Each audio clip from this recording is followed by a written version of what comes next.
He oído que la noche es toda magia y que un duende te invita a soñar. Y sé que últimamente apenas he parado y tengo la impresión de divagar. Amanece tan pronto y yo estoy tan solo y no me arrepiento de lo de ayer. Sí, las estrellas te iluminan, hoy te sirven de guía. Te sientes tan fuerte que piensas que nadie te puede tocar.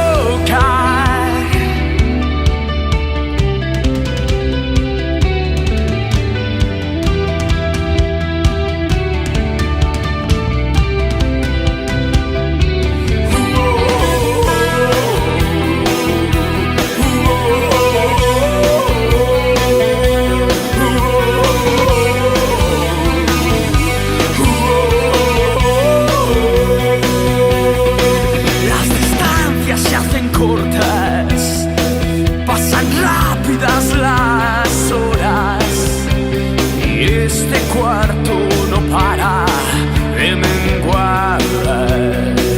Y tantas cosas por decir, tanta charla por aquí. Si fuera posible escapar de este lugar.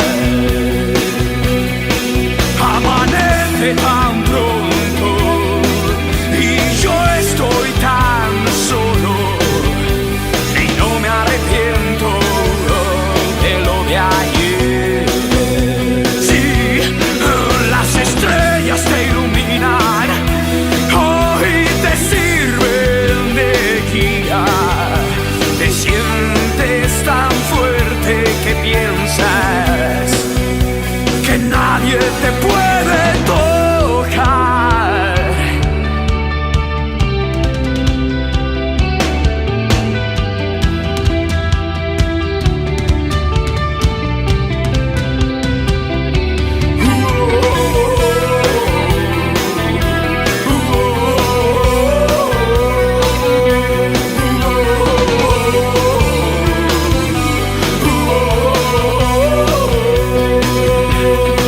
Amanece tan pronto y yo estoy tan solo y no me arrepiento de lo de ayer. Sí, las estrellas te iluminan, hoy te sirven de guía. Te sientes tan fuerte que piensas que nadie te puede tocar.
All right.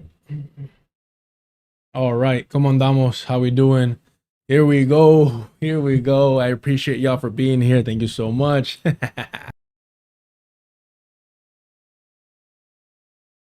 Got the chapstick. All right, all right. We're good to go here. Why are you lagging on me? Ooh, cielos. There we go. Okay. Awesome, awesome, awesome, awesome, awesome, awesome. Okay. Let's get to this. Let's get to this. Gonna run a tight ship today. I appreciate y'all being here. Thank you so much. All right, all right, all right. We got the cafecito. We got, I believe it's pronounced bacala or bacala. This local coffee shop. Hold on. Ooh. I was like, I've never had it before. I'm down to try it. So there we go. That's what we're gonna snack on later today. For the meantime, some water. I appreciate y'all being here. All right, let's get this started. All right.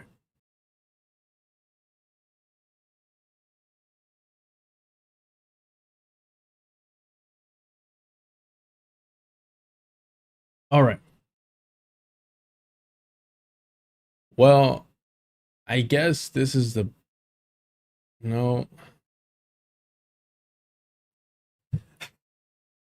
I guess this is like the best way to do it. Why? Because the comment is unavailable. It makes you think, how bad could it be that Kyle Kalinske kept his racist ass post up and Mike from PA, the man himself, the man, the myth, the couch puncher, the man that creeps women out from miles away, Hassan Piker's parasite orbiter, call him what you want, his waiting room. How is it that this man was forced to delete his comment, and yet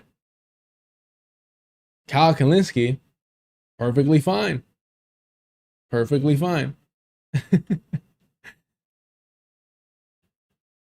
All right, all right. Here we go, here we go. And just make sure that we're good to go. Parasite weakening the host. Yep, that's true. That is very true. All right. We'll do this and this. Awesome, awesome, awesome. And then, okay.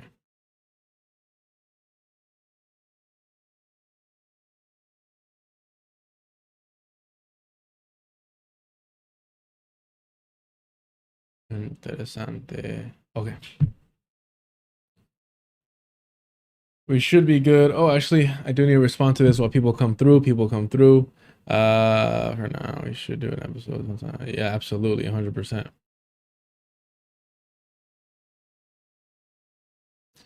Uh,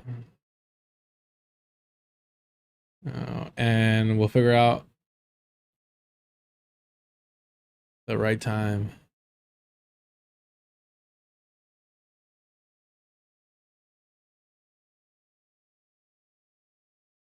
Let's find out who can rant.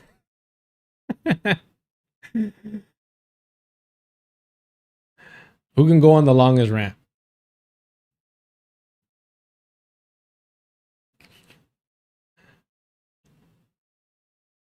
Uh,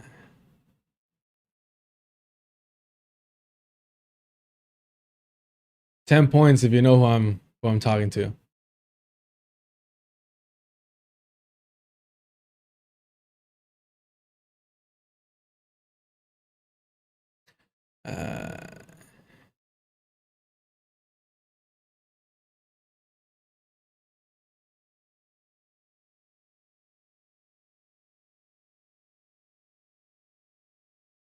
Okay. We're good to go. My apologies there. get the coffee.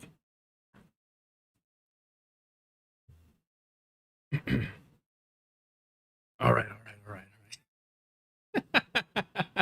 Every time I look at this image, it's hilarious because why in the world would you need an Indian person in your head to be the one saying this nonsense that a MAGA, blue-eyed white man with a beard would say on a regular fucking Tuesday afternoon? Why do you need to imagine this? Why do you need to pretend that this is like the real sentiment behind the reactionary movement within the United States? Why is your dream of rescuing every Grant Plattner in the world so desperate that you need to pretend that there's an evil brown person behind every racist white man? Mind you, it begs the question, does this mean that, let's see here.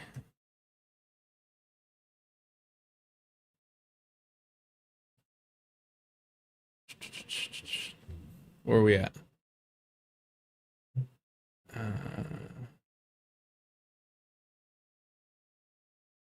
Here we go.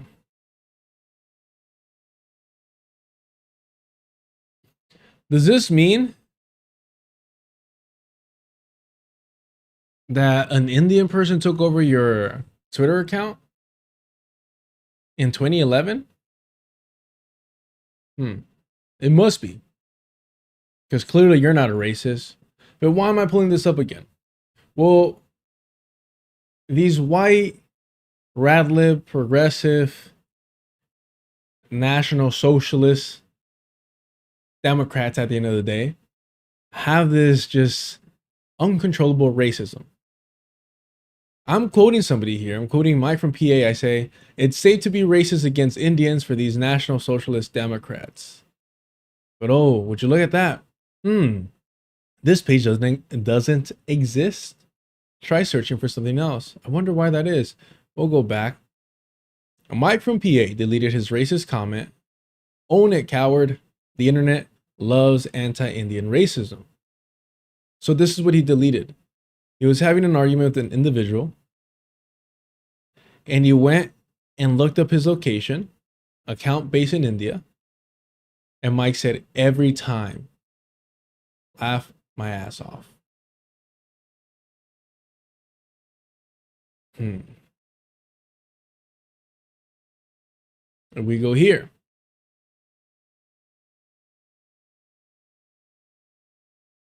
Because I quote tweeted Mike from PA being a racist, he blocked me.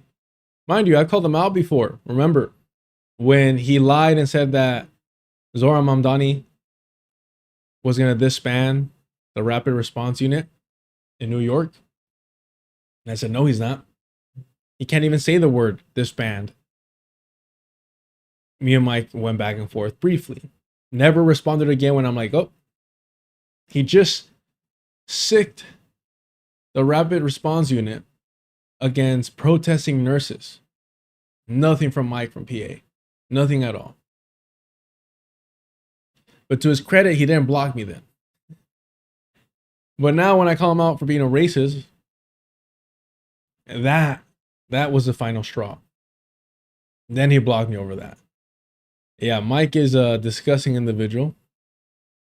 Credit to this individual here. I mean, I just hope it's not AI. I just hope it's not AI. But this is who Mike from PA is. And for those of you that don't know, Mike from PA got his popularity first from the Majority Report. Surprise, surprise. From the Majority Report, of course.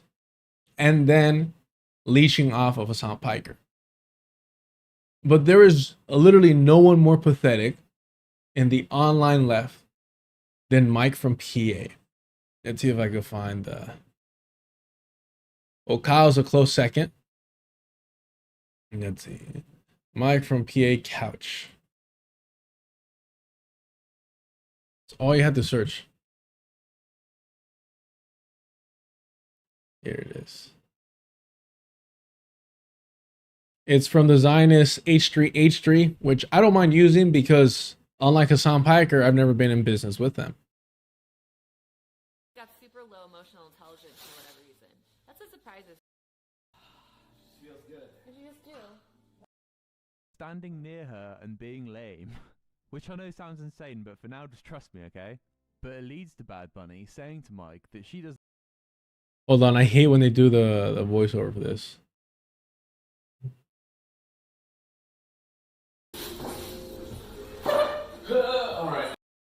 Very annoying. But for him, he's that stupid. Like, come on. What do you want from me? It's true. That's part of your. Well, it's a bad thing. You can never expect. I know. I'm not trying to make excuses. To just establish some kind of understanding. Like to say, like, I say, I know you guys don't hate each other. Yeah, that's a good point. I mean, I don't want to hate him either. So, like, I don't want us to end our friendship because he's so stupid. You know, if I. Mind you, she's talking about Mike. Now, this individual was named Bad Bunny, and then they changed their name to something. Cora, Kara, something like that. They're a racist, homophobe who tried and did a whole like branding change and got on with Red Planet.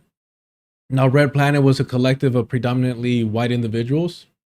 And they actually had FD on, which is hilarious because they did not let him know that Bad Bunny over here, Kara, whatever the hell she changed it to, said some racist ass anti-black shit.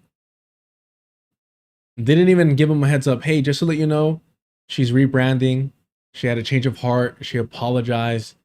But this is what she said. Nope.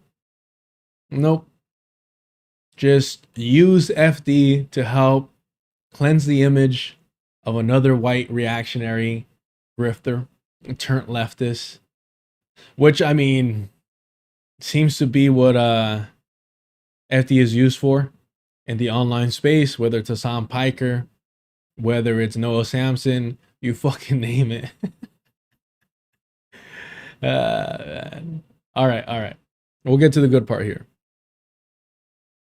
That's my reaction to it.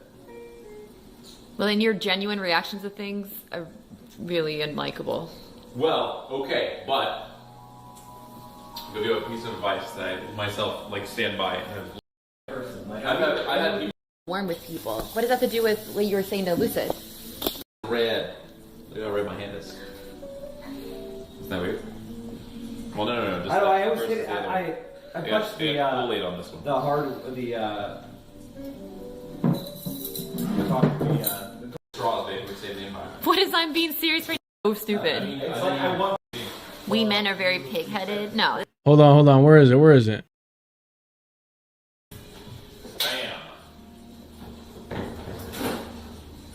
Making tiny hot dogs, everybody. Oh, I can't wait. Yes. Oh, is it just beans? Intelligence for whatever reason. We're gonna see them like. You. Okay, but emotions that you know or you don't like. I don't know. It all comes down to where you. But again, that's I don't know. But it's so giant. My words fighting their brain. Actually. Right? For example, process it. Pay off. Other things that bother me, like. Oh, I would never do that. Like, Yes. the thing about me is, I'm either in with you or I'm not. Mm-hmm. I'm not a like lukewarm person. Sure. So that's just the way it is. So what does that have to do with anything you just said? What does that have to do with what you're? Let's segue away from that. Mike's just dumb. My hands are red. Look how red my hand is. Isn't that weird? Well, no. Just I always hit it. I punched late on this one. the hard the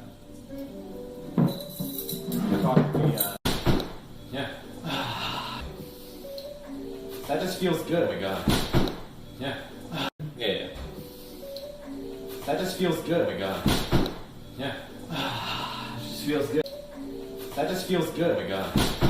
Yeah. Yeah. That just feels good. Oh my god. So he's getting clowned on. He's getting clowned on. He can't handle it. And he gets so angry. He has so much pent up anger that he's physically punching the couch. Yeah, you cannot pay me to believe that this guy has not physically assaulted women before. If this is how little control he has over someone talking shit to him.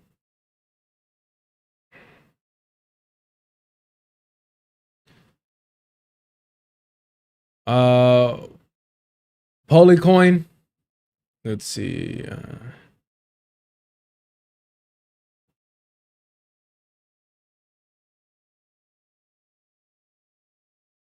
Jesus, bro. I don't think I've ever seen Polycoin in the comments section before.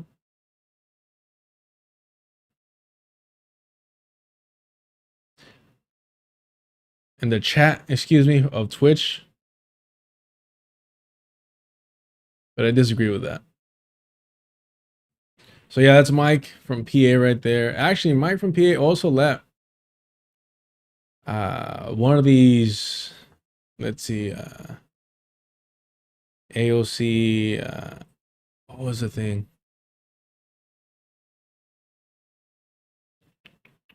Where Mike from PA let one of these undercover reactionary, see if I can find it. Who was that individual? Journalist. It wasn't. They did this whole thing about Acorn. Remember that? I should have been better prepared for this here, but Mike is a boring individual. Let's see if I can find it. Who was that? Who was that guy? Reactionary journalist.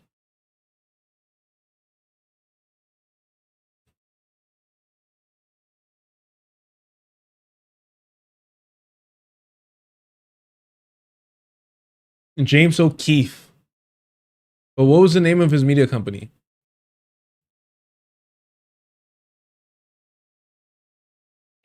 Veritas. Project Veritas. That's what it was.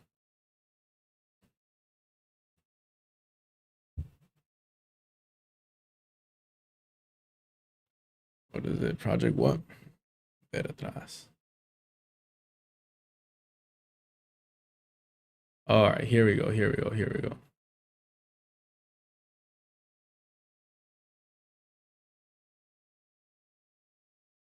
Oh my goodness, yes, of course. I did. I drove 1 hour just to let you know that I am a journalist with Project Veritas. Oh. Got him! Got him! Do you even live in the Bronx? Because we investigated that. When an elected representative hides behind her fame, Project Veritas, we exposed. So this is Mike from PA here in the background, freaking the fuck out. Look at him! Look at him! Look at him! Because he's the one that led this individual to AOC. Mike thought that he was gonna do him a solid. He was gonna help a brother out. And so he's like, oh, okay, I'm gonna make a black friend here. I'm gonna introduce him to AOC. Not knowing that this is some reactionary fucking sellout. And Mike is freaking out in the background. Let me mute this. You can see him. He's like, oh shit. Oh no. Because this individual did not have access to AOC, did not know where AOC was until they ran into Mike. And Mike is so desperate to be somebody, to seem, to seem important. And here he is in the background freaking out. I mean, how many times do you have to fix your hair, homie? Project Veritas was this reactionary move, like organization led by this individual named O'Keefe. What was his name before all this? James O'Keefe, right? Yeah, this guy. Who was just a total fucking hack. I think he's pretty much irrelevant now. And he did this whole thing during the Obama administration for Acorn, where he pretends to be a pimp and saying that he wanted basically to get compensated for pimping. It's ridiculous. They called the cops on him, and he claimed that it was like, oh no, that they were going to pay him and give him money for that.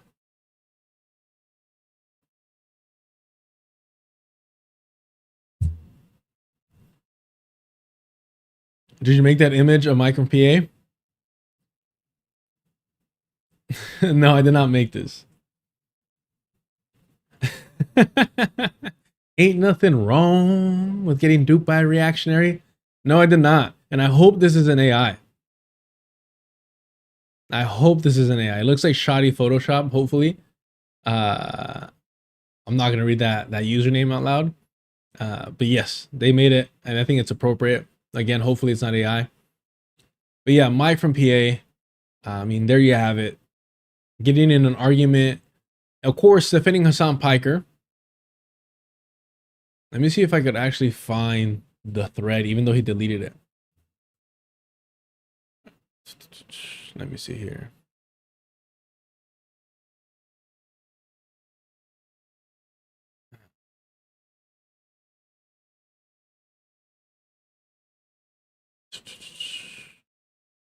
He's blogging a lot of people, apparently.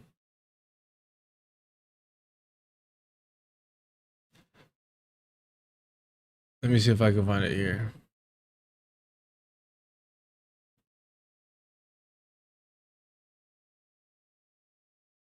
Yeah, unfortunately, man, he deleted it and I can't seem to find the thread here. Maybe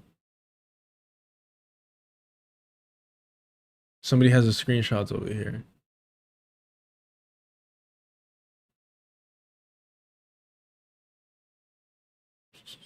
Okay, here it is.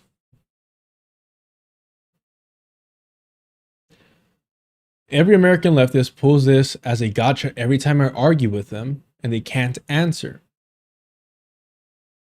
And again, this is the post that he deleted about every time, referring to India. And he says, you live in the most pro-Israel country in the world. How is that fucking possible, man? When we have fucking New York City over here. But yeah, that's who Mike from PA is. Just an embarrassing fucking racist. I've said this before, and I was joking around and whatnot. And now I'm coming to the realization where I'm like, all right, maybe I definitely shouldn't be like downplaying it or joking about it that much. But I said, like, I don't do this whole Indian racism thing. And I said, why? Because it's too easy. It's too easy. Everyone's into it. It's fucking boring. And it's like acceptable. And I'm like, why even engage in that shit if people are legit feeling safe and comfortable to just be fucking openly racist?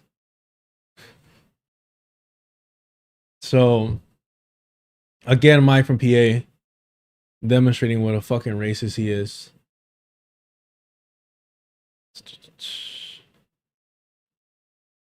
But I wish I could find the actual thread. I mean, that's the reason why he deleted that shit, so you wouldn't be able to. And who knows how quick he was to delete all that. It's unfortunate. Let's see.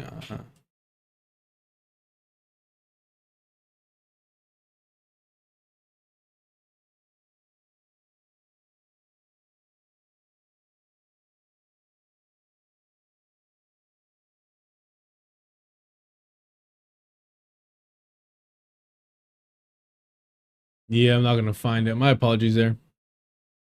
I'm trying to muster up the interest in Mike from PA. Okay, here's something.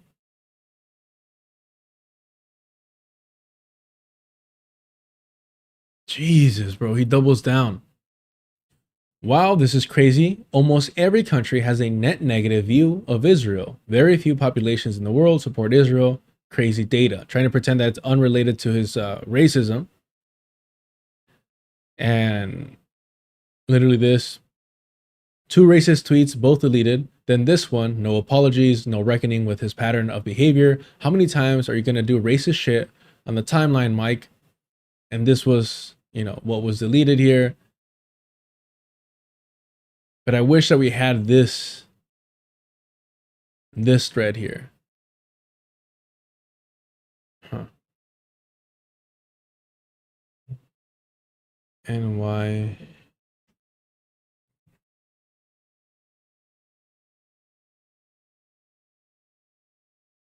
Okay, maybe here.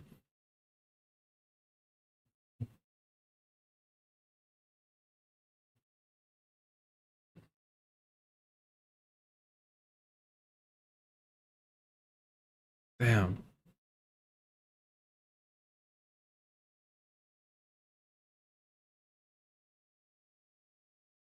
And look, my thing is, bro, like, we joke around a lot, but when it comes to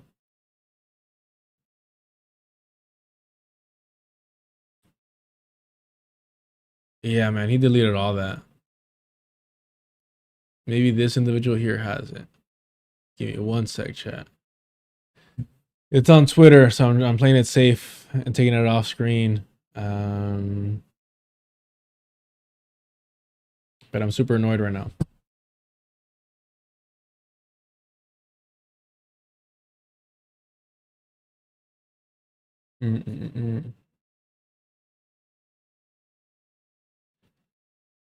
Replies or repost, maybe. Oh, this is what it was. Okay. My apologies there. So this account replies, let's make a list. And it's about Hassan Piker being a Zionist. Interviews with Haaretz, supports AOC and Bernie, condemns Hamas, says there are a lot of Hassanabi heads in Israel, constantly launders Zionists, checks out he is a Zionist. And this is what Mike from PA responds by, or with, every time, laugh my fucking ass off. And of course, highlighting the fact that the account is from India. How, and again, these aren't intelligent people. And they'll fold. Like, if you're actually roasting them, if you're talking shit to them in person, they'll break. They'll get tongue-tied. They don't know what to say. They don't know how to respond. If this account is from India, and they're calling out that somebody like Hassan Piker is upholding liberal Zionism, is normalizing liberal Zionism, is engaging in the Zionist apologia, is himself a Zionist through these actions, why would you go every time, laugh my fucking ass off, highlighting that he's, or they are from India, and then double down, first deleting it like a coward, and then doubling down and saying, look at the statistics. Look at these data. Look at the chart. Homie, clearly this individual is to the left of your hero, of the individual who you fucking like live off of. How does it make any sense? Let's say just, you know, for the argument's sake, let's say it was true that India somehow superseded the United States and being the greatest supporter of the Zionist entity. That critique would not apply to somebody from India who is to your left, who's more of an anti-Zionist than you or your hero that you depend on. Racist IQ scientists like data too, exactly. Yep. All right. We're done with Mike from PA. Do me a favor, y'all. Hit the like button. Subscribe to the channel if you haven't already. Support through super chats, super stickers, memberships, all the good stuff. Check out the Patreon. $2 gets you access to the Discord. And if you want to help support the channel without anyone skimming off the top, hit up the Cash App. I cannot stand Mike from PA. You know, one of these other offshoots of the Majority Report. Exactly. They can't argue with the point, so they go for racism. Yep. They got to protect Hassan at all costs so he doesn't go broke. I mean, that Nepo rich kid was born wealthy. He was never gonna go broke. He never had to have a real job a day in his life.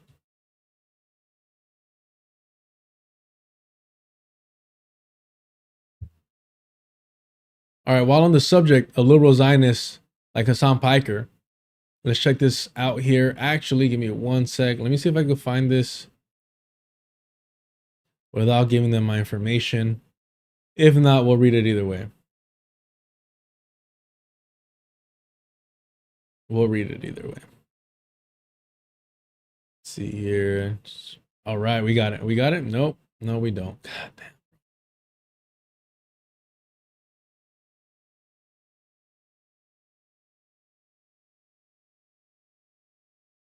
Why give me a partial one, man?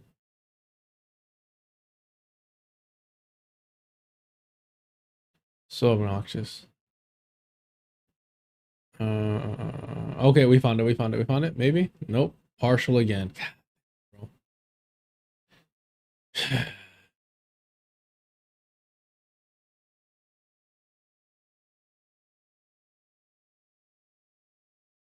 Yeah, nothing. Couldn't find it.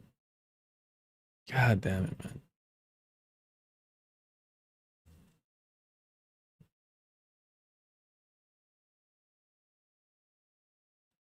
All right, well, the price of...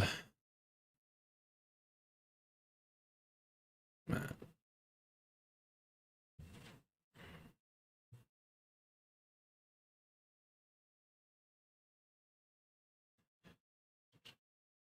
His streamer girlfriend was Bad Bunny, a racist homophobe. There's footage of him being undermined by her and also of their first interaction where he's acting cringe as fuck. Yeah, we saw that. We saw that, man. She was brutal to him, thankfully. That's what he deserves. Let's see.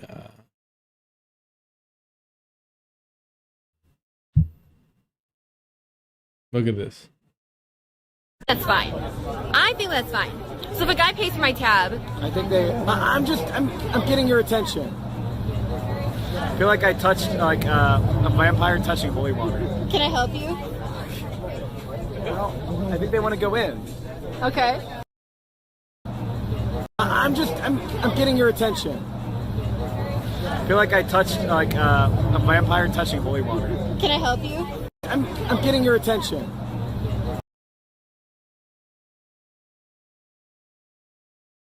I don't know what they were. I don't know what you would call this. It's literally so bad that if I didn't know he was a horrible piece of shit person, a racist, a leech to Hassan Piker, an afterbirth of fucking the Majority Report, I'd feel guilty for bullying him. But fuck this fool, man. And anyone that supports him, I don't know why you would.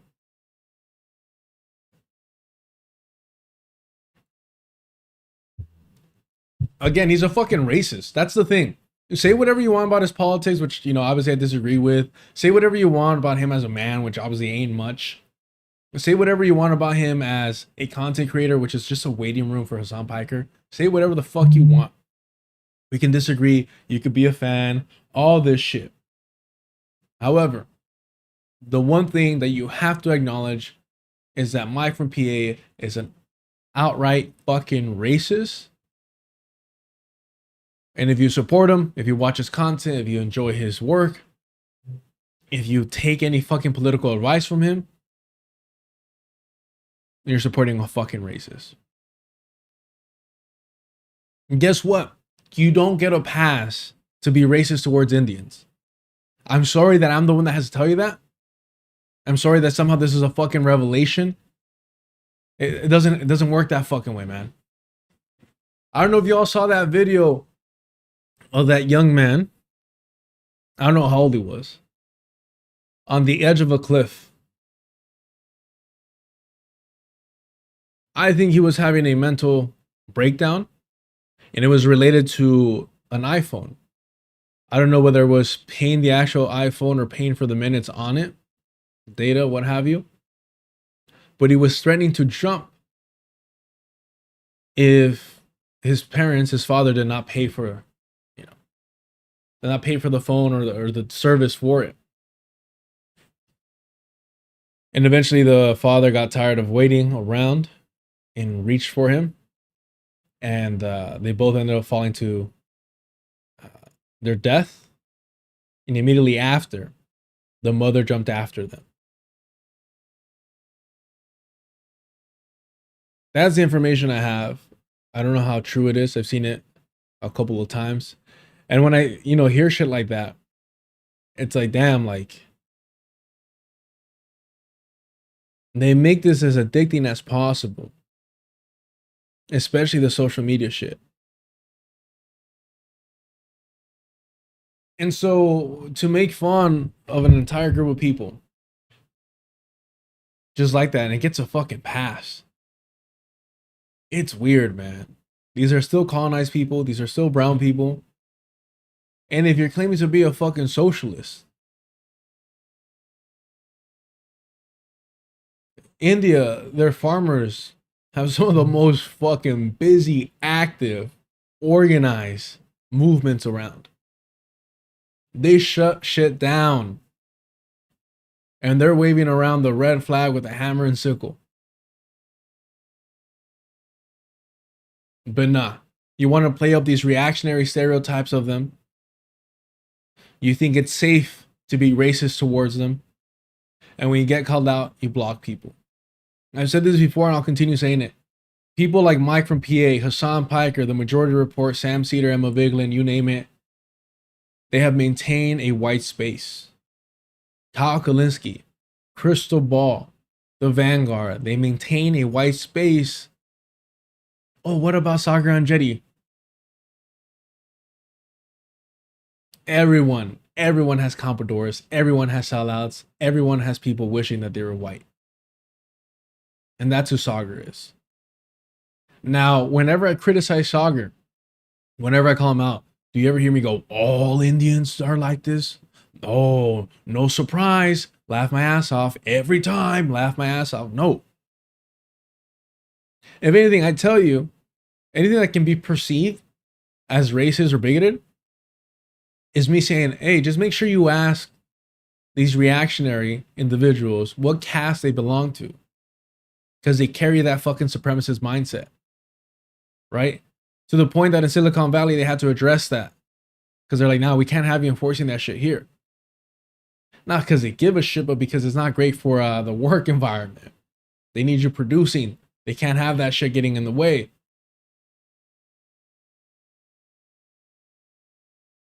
That you could criticize me for being a little too, I don't know, generalizing a little too much. But I feel like I'm making that distinction by saying, hey, keep that cash shit in mind in terms of like who you're interacting with instead of just painting everyone with a broad brush.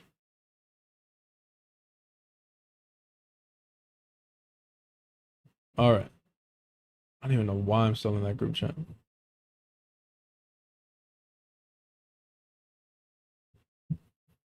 In short, fuck Mike from PA and anyone who associates with him. From Hassan Piker to Sam Cedar to anyone in between. Just a pathetic fucking excuse of a man.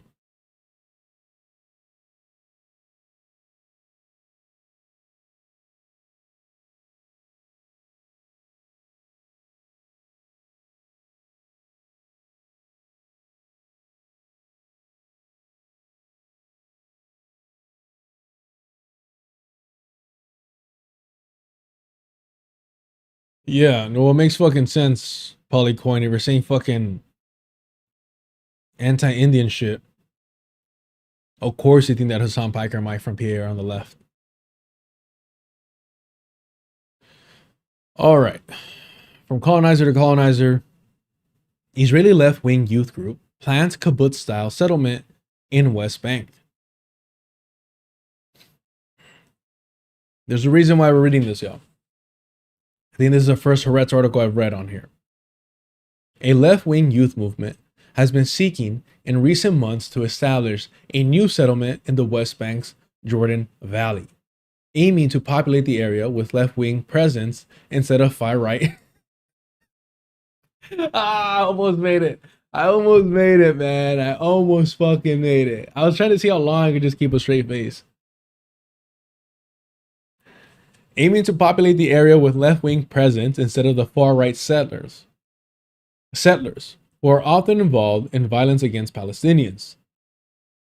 The Hanat Halim movement says it has been exploring the idea with Jesus Christ with the Aravat Haradan Regional Council in recent months, and the possibility of implementing it looks positive. What the fuck? And the possibility of implementing it looks positive. No exact spot for the planned settlement has yet been chosen, but the organization is looking at the area named Kibbutz Beit Ha-Arava, north of the Dead Sea. This is the Zionist left that Sam Cedar, Peter Beinart, Bernie Sanders all want you to root for. Marianne Williamson is hoping to reunite with the American left. This is the Israeli Zionist left. So much to hope for. So much potential. Organization director Ilan Gazet confirmed the group is leaning towards establishing a kibbutz-style settlement in the Jordan Valley, which would most likely focus on agricultural activities. This is going to be the rebirth of liberal Zionism. Yes, this is the lesser of two evils, so we have to support it, everyone. Gazette said he is aware of the damage West Bank settlements do to Palestinian rights. But who gives a fuck? I'm sorry.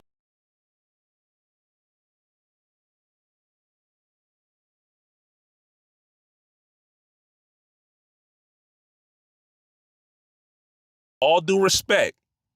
No disrespect to my Palestinian brothers and sisters. But we're not talking about Palestinians.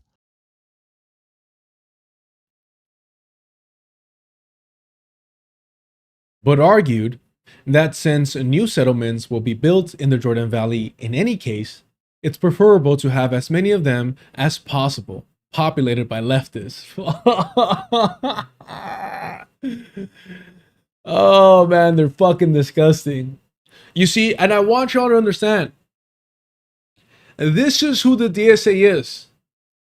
And this is who Mike from PA, Hassan Piker, Sam Cedar, Emma Vigeland, Anna Kasparian, Crystal Ball, Kyle Kalinske, this is who they are, the vanguard. This is the people that everyone else expects us, the colonized proletariat, to organize with. The very same fucking people, man. Just recognize how ridiculous it is, how dangerous it is, and that anyone pushing for this, to normalize this shit, is your enemy.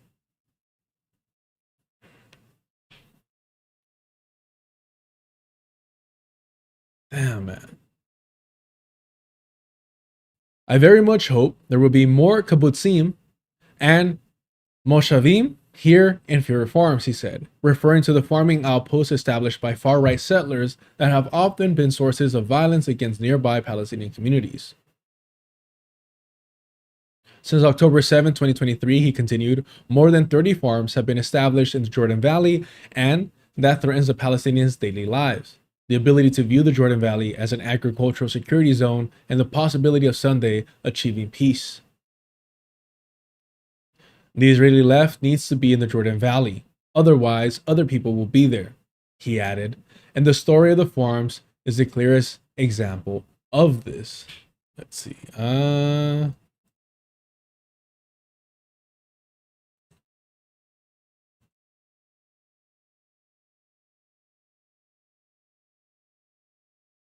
Y'all know the video I'm looking for. Look at this. You are stealing my house. And if I don't steal it, someone else is gonna steal it. No one is allowed to steal it, يا عمي. This Israeli settler is trying to take over a Palestinian family home. I'm sorry, this is a leftist Israeli settler. This is a leftist Israeli settler. Come on now. in occupied East Jerusalem. Jacob, you know this is not your house. Yes, but if I go, you don't go back. So what's the problem? Why are you yelling at me? I didn't do this. I didn't do this. The accountability of colonizers. I didn't do this. You never wondered why it is that Sam Cedar doesn't support land back? Is it anti-Semitic of me to compare this man to Sam Cedar? Maybe so. You say we. Who are you referring to when you're talking about Sam, huh? Well, I don't Settlers, Europeans. Hold on. You're talking about white people or are you talking about Jewish people? No. Mind you, I literally said you. Man. But It's easy to yell at me, but I didn't do this. you are stealing my house. The Sheikh Jarrah neighborhood is home to some 3,000 Palestinians. Many of whom are descendants of the people who were forced out of what is now Israel during the ethnic cleansing of 1948. Israel has been ordering the evictions of Palestinian families who lived in the Sheikh Jarrah region for generations. A total of 58 Palestinian families, including 17 children, are under threat of being forcibly displaced to make way for Jewish settlements. Palestinians are now calling the Save Sheikh Jarrah on social media to pressure Israel to stop Sheikh Jarrah's You ongoing are knockdown. stealing my house. And if I don't steal it, someone else is going to steal it.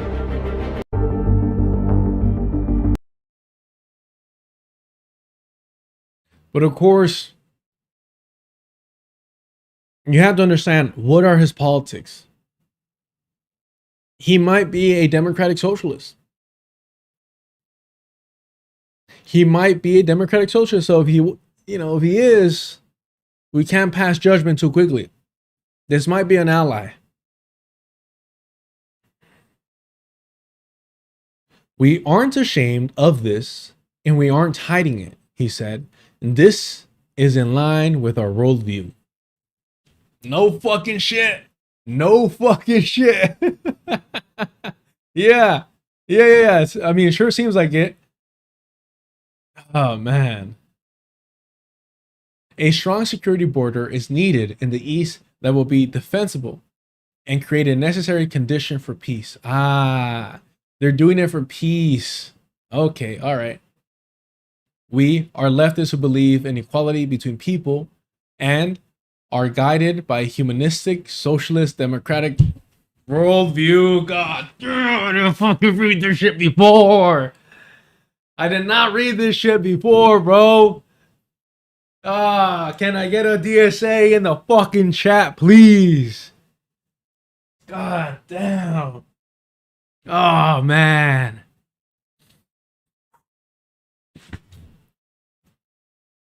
Do not let my ego get too big, because this shit's too fucking easy. I'm not doing anything special. I'm not intelligent. I'm not anything fucking unique. All right? I just got off work. Fucking blue collar worker. Ain't nothing special here.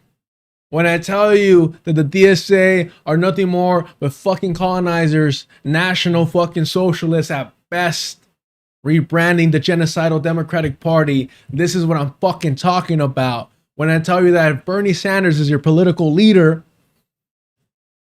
you're on some fucking Zionist white supremacist shit.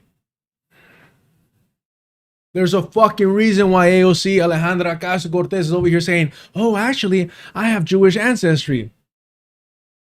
Am I saying that because I'm anti-Semitic? According to Emma Vigeland, according to Bad Empanada, I'm probably anti-Semitic. You know what I mean?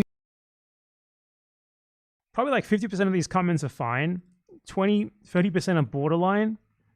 You know, like somewhere in the middle. Potentially yes, potentially no, depending on the intent behind them. And then like 20% are just straight up openly anti-Semitic. The anti-Semitism police, Georgie himself. I do think that Alejandra Ocasio-Cortez is using that Jewish ancestry to justify her allegiance to Bernie Sanders, a lifelong Zionist. Literally, we aren't ashamed. When the fuck has a colonizer ever been ashamed?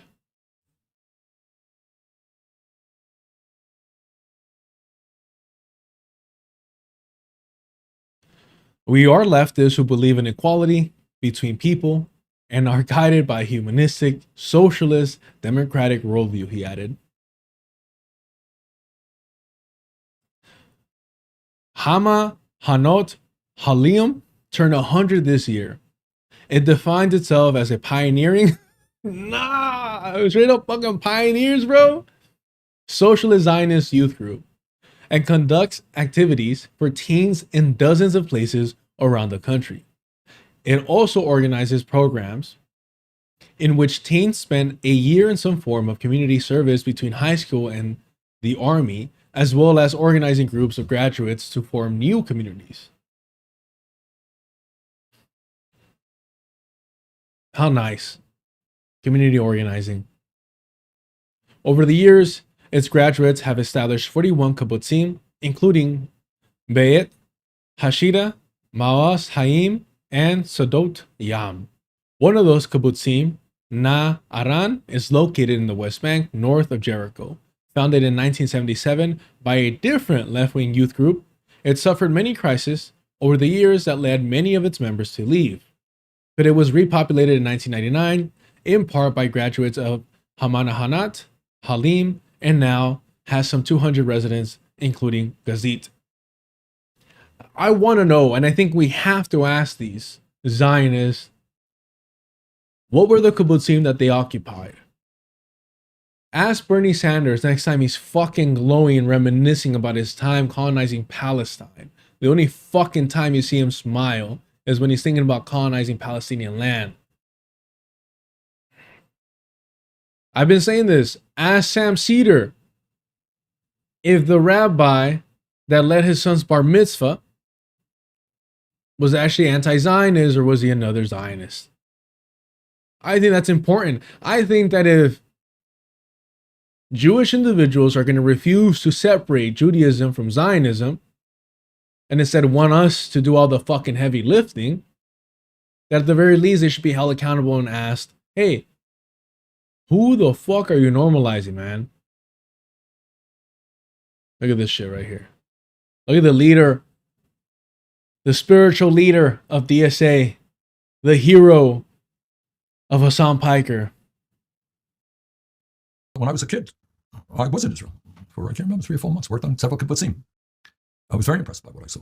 Was 3 or 4 months, worked on several kibbutzim.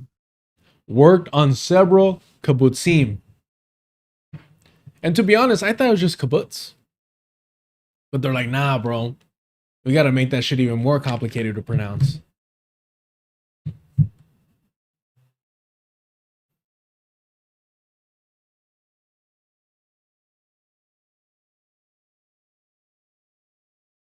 Settling the Jordan Valley wasn't ideologically foreign to pioneering left-wing youth groups after the Six-Day War of 1967. This was in part due to the Alon Plan, drafted by former Labour Party minister Yigal Alon, which called for Israel to retain the West Bank's mountain ridge, the Jordan Valley, and the area around Jerusalem under any future peace agreement. To this day, several kibbutzim in the Jordan Valley belong to the United Kibbutz movement, which is affiliated with the left. All right, man. No, don't worry. We can reform this. We can make this shit happen. Don't worry about it. Don't worry. We can push them left. The Jordan Valley's Palestinian population is comparatively sparse, but because the area has little arable land, the settlements there nevertheless pose a threat to the Palestinians' daily lives. According to Dior Etketz of the left-wing Karim Novat organization, the part of the Jordan Valley that was transferred to the Palestinian Authority under the Oslo Accords, some 71,000 dunas, now contains 60,000 to 70,000 Palestinian residents, whereas the Israeli settlements, with around 12,000 settlers, control roughly 1.5 million dunams. I don't know, those are like measurements, Zionist measurements, I think, or some shit like that. I don't know.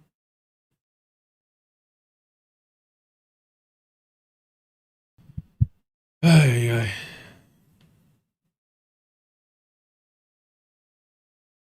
Astonishing.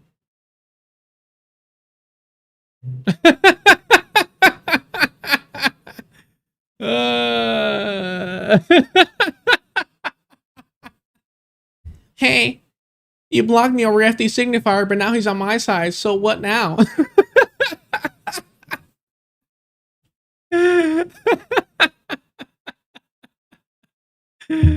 Obi, my fucking chat dislikes FD Signifier more than whatever the fuck you got going on over there. Go kiss ass to whatever fucking colonizer you like. Alright? Go worship white men somewhere else, homie. This ain't your fucking space. Alright? You're bragging about what? A liberal? Congrats. Hey, maybe you could send him some cute fucking emails like Georgie did. Georgie's so desperate for a good father figure that he was emailing FD on the side. Learn how to block a fucking jab, homie.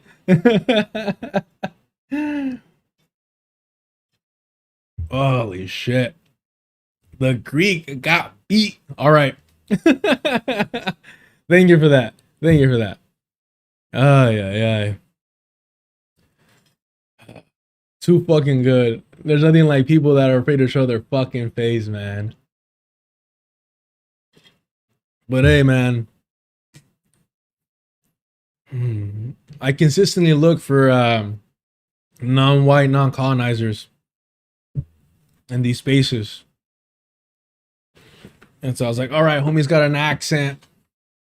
I'll see what's up. I see what they got going on over there. Bunker Cat. But then I saw him groveling for a fucking colonizer, for a fucking white man profiting off the suffering of others.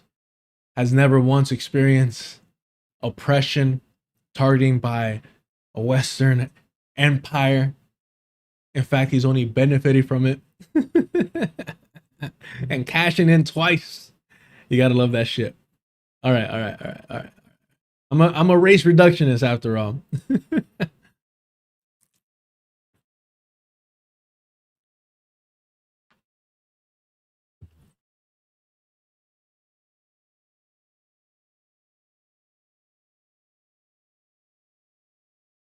That is sweet.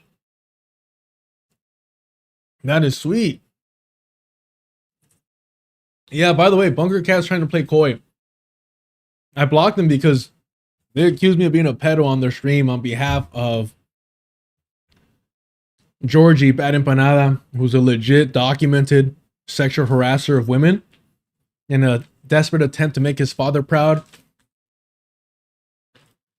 Remember, he cried about his papa fucking laying hands on him,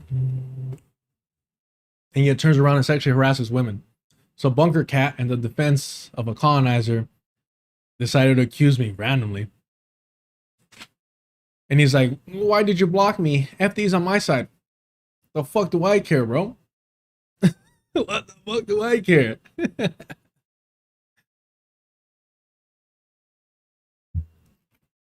The only reason FD and I know each other is because I was talking shit about FD in any fucking radical space that I was in. In the meantime, your Greek father was emailing them sweet letters. All right. So, as you know, we're big fans of the Shepherd Collective over here. The Good Shepherd Collective. And Lara Kilani is just amazing, absolutely amazing. I don't know if we read anything by Cody O'Rourke before. So let's check out what they have to add to the conversation and contribute here. Maybe I don't know, I see the O'Rourke thing. Maybe he makes up for a lot of what the Irish have dropped. All right, let's get to this.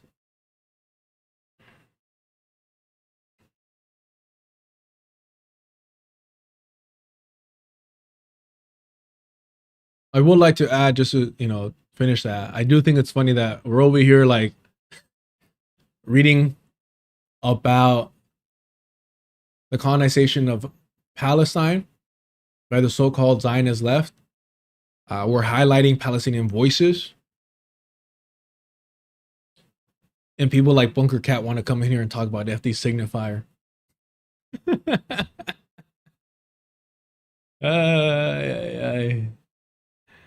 Wrong fucking chat to do that, bro.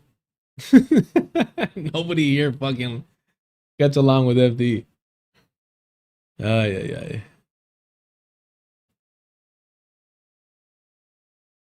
All right.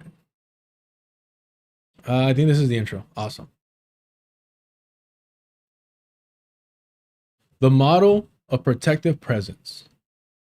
Each week, international and Israeli volunteers descend on the South Hebron Hills in Jordan Valley equipped with GoPros and cameras, documenting demolitions that Palestinians have already documented. Yeah, but you know, a Palestinian documentation doesn't hold the same weight as a Zionist documentation. You know? Who are you going to trust? Who do you think is actually going to tell the truth?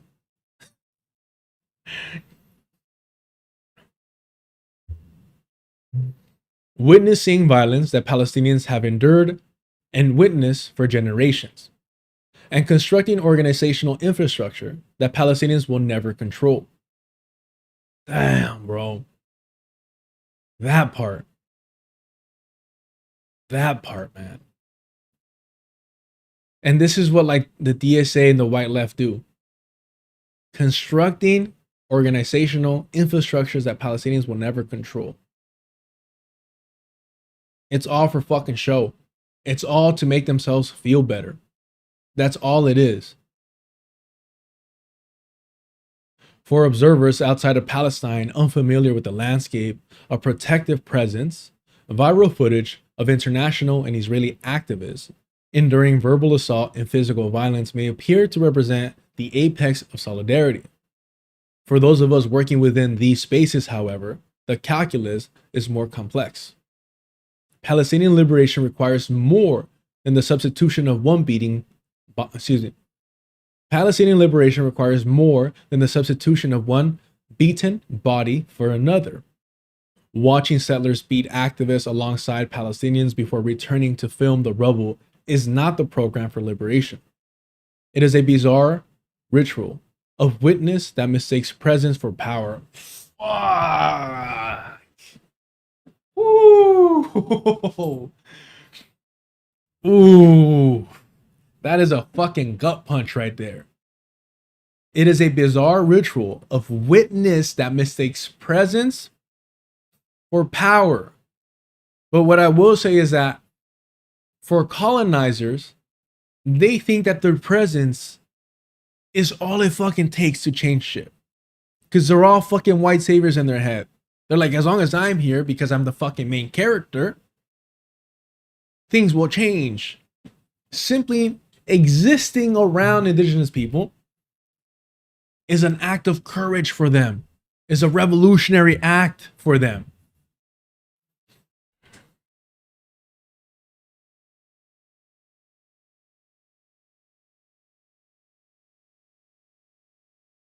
Protective presence programs organized predominantly within liberal and Zionist frameworks promise solidarity but deliver something structurally ambiguous. This includes both the programs of liberal and Zionist organizations, some of which are founded and maintained by Jewish internationals who moved to take up settler citizenship in Palestine, and those maintained by a community of international volunteers on the ground and abroad. These tend to be built on a model in which Palestinian suffering is meticulously recorded and commodified.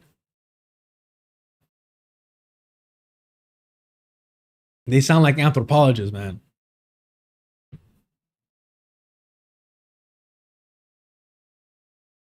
Yet rarely linked to winnable advocacy campaigns designed to dismantle the structure of Zionism.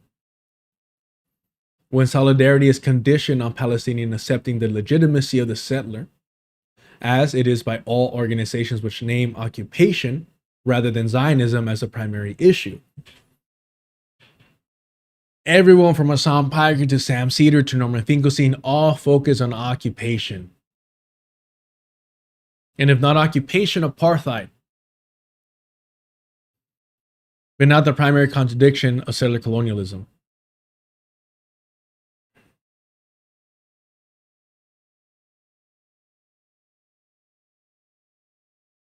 When donor lists and email databases remain locked in the organization's infrastructure outside the access of the people which it is supposed to serve, and when the international visibility of Palestinian Village requires what amounts to a stamp of approval from Israeli partners, the mechanism of protection becomes indistinguishable from the machinery of control.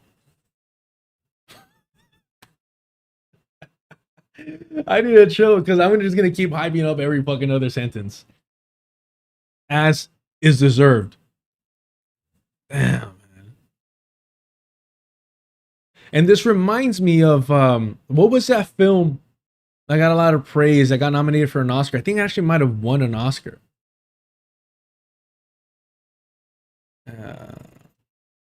The Other Side or something like that. What was it called, y'all? No Other Land. Remember, No Other Land was on the BDS list for a while. And then they had to kind of like switch shit around. Remember, we read this when it came out because Hassan Piker had the Zionist creative team on for this. We read all this. But this is what it's reminding me of. I'll drop the article so y'all can check it out in the chat. Please read it on your own as well. Please really internalize it. Don't depend on streamers to reach it for you. This is solely for entertainment purposes.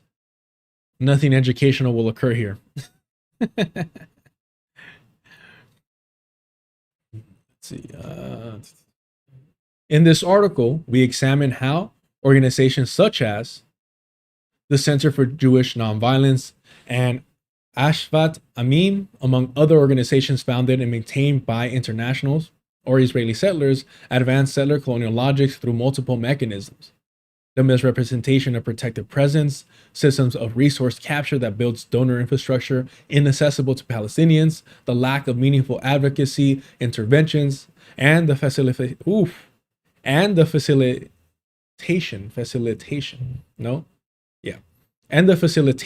of Jewish immigration and settler citizenship acquisition by their own members. Your live chat is getting terrorized by who? Are you serious? Oh.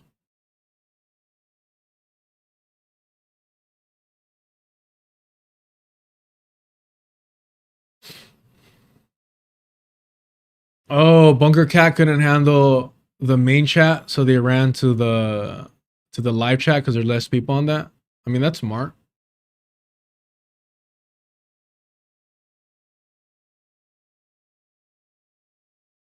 Yeah, bro. I mean, look, I don't know why you decided to cozy up to a colonizer. Mental colonization is brutal and it's sad.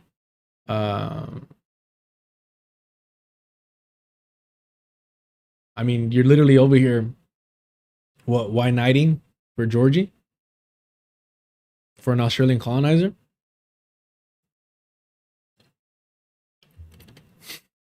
I don't know what to tell you. Seek help. No, I mean, they're not spamming or anything. They just want attention, I guess. Which is, I mean, they're right. I don't know. But yeah, they made accusations against me that I was like, all right, bro, that's a little too far. I think it's funny when I'm talking shit to colonizers, but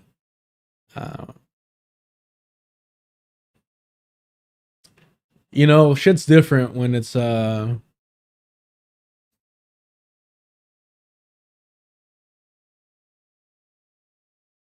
people desperate for white approval. It's just sad. But no, mean, they're not spamming or anything, so there's no reason to ban them or time them out.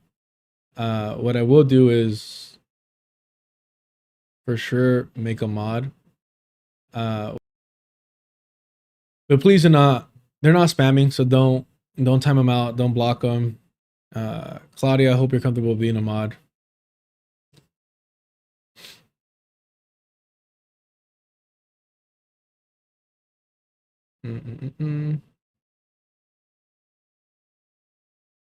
All right.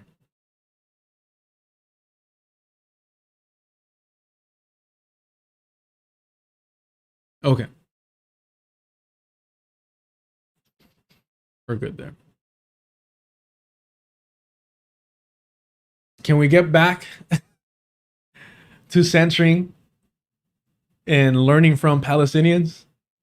Is that okay? Or do we have to go seek answers from colonizers that have risked nothing? That have never suffered a fucking single day in their lives. Is that allowed?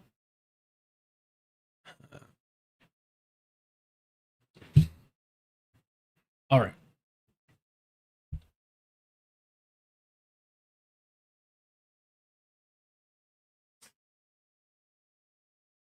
Where are we? Yeah, so in order for them to be there, Jewish immigration and settler citizenship acquisition, they got to get permission by the state, right?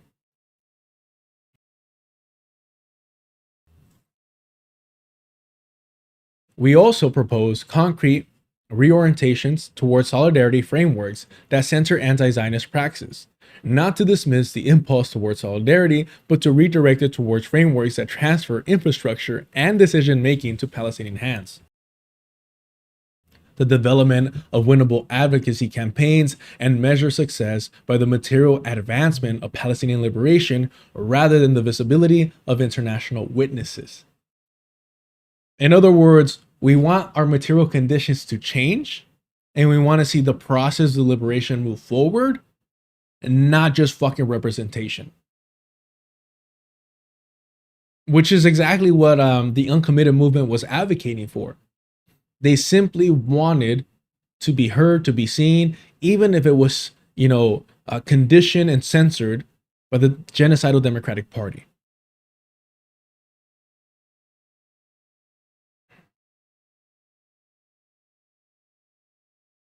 Let me make this a little bit bigger. Is that better?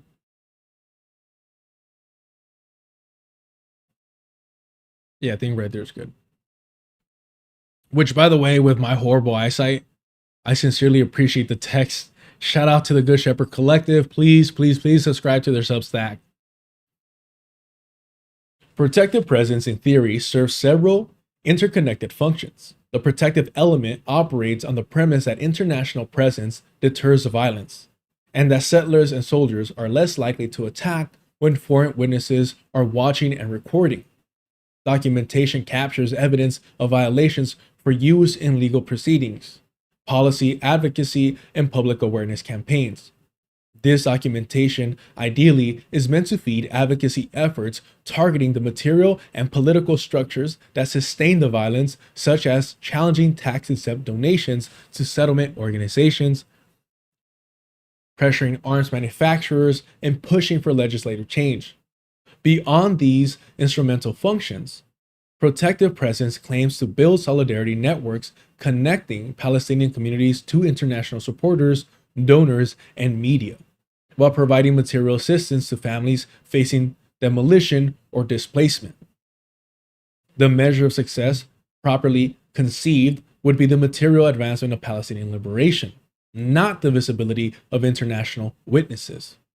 What follows is an examination of how protective presence organizations fail, distort, or abandon each of these functions.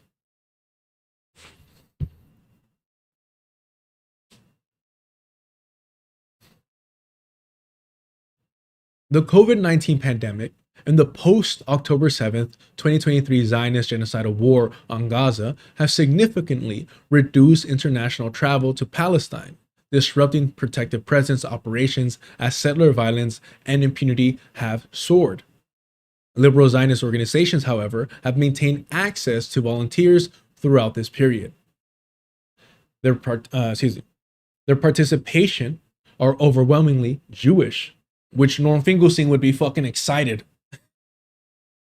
I need to find that clip of him almost crying about Jewish Voices for Peace protesting at a fucking Subway. And I mean like underground, not the fucking sandwich shop.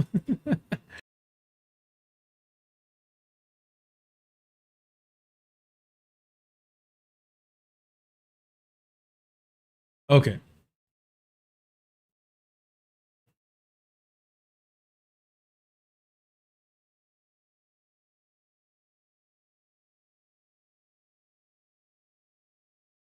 Allowing international volunteers to enter by virtue of their identity and to extend their stay through privileged access to visas, residency, and even citizenship.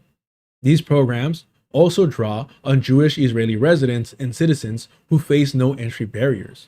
While travel restrictions have since eased, liberal Zionist groups leverage years of mostly uninterrupted access and consistent funding to elevate their influence within Palestinian communities. Though the structural critique we outlined below, resource capture, political conditionality, refusal to engage in strategic and prolonged advocacy, the centering of non-Palestinian actors are not exclusive to liberal Zionist formentations. These organizations warrant particular scrutiny because their proximity to the state and access to Jewish identity confer advantages that amplify these dynamics. Nonetheless, the pattern outlined below, excluding the facilitation of Jewish settlement, are generally consistent across many protective presence organizations and programs beyond explicitly liberal Zionist formations. Which I appreciate because I do think there's a lot of overlap when it comes to straight up Zionist shit and liberal Zionist shit that is at times kind of downplayed or erased. And maybe I'm guilty of this as well, so please call me out on it, when trying to highlight the insidious nature and strategies of liberal Zionists. When in reality, they share these fucking techniques. It's just sometimes that the way they approach it or the faces being used to implement the technique is different. Faulty premises. The deterrence premise had greater validity in earlier decades when international presence carried sufficient political cause to restrain some settler and military violence. That calculus has shifted. Internationals have been killed. Rachel Corrie in 2003, Tom Hurdle in 2004, Asenir Igzi Igi in 2024, beaten, detained, and deported with minimal consequence, demonstrating that the assumed protective hierarchy of privileged bodies no longer operates as reliably as it once did, if it ever did. And so, like, with shit like this, it really highlights that these non-violent liberal approaches are insufficient when a settler colonial project decides that it's had enough.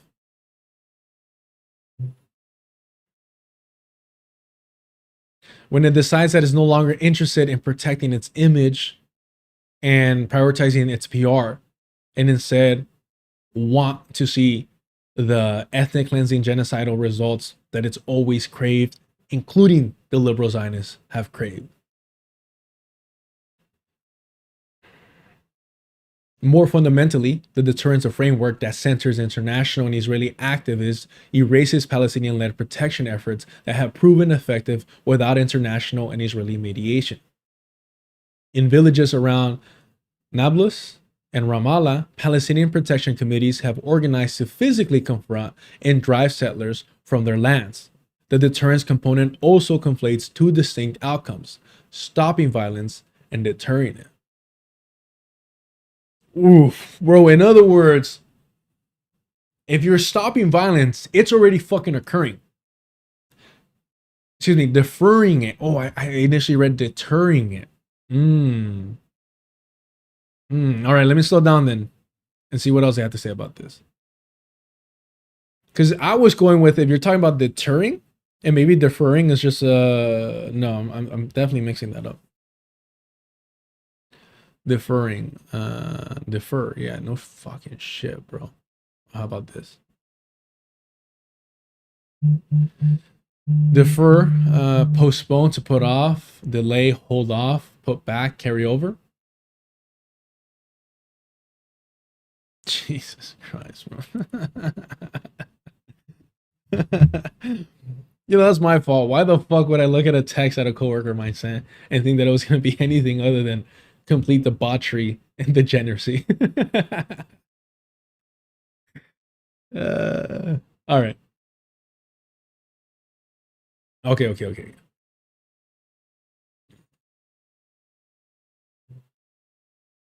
Because I was thinking if it was deterring, is stopping violence means that violence is occurring and you're putting an end to it.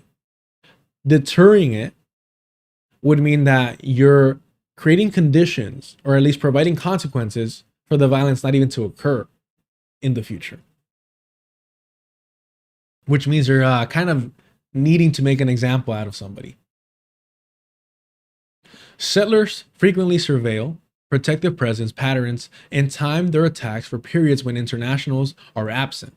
The violence is not preventative but postponed, often moments when documentation is less likely and witnesses are fewer.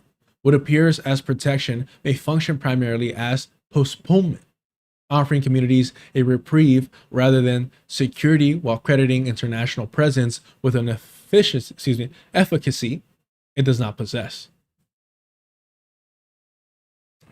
In other words, they just time this shit. Like, all right, we'll wait till there's no cameras around or fewer cameras around. For the colonizer, it is a game of patience, especially when there isn't consequences being imposed upon them. Which is why they're so desperate, especially liberal Zionists are so desperate to disarm Palestinian resistance movements like Hamas. The Peter Beinards, the Sam Cedars, the reason why they're so desperate to disarm Palestinians' armed resistance is to buy time for shit like this to happen.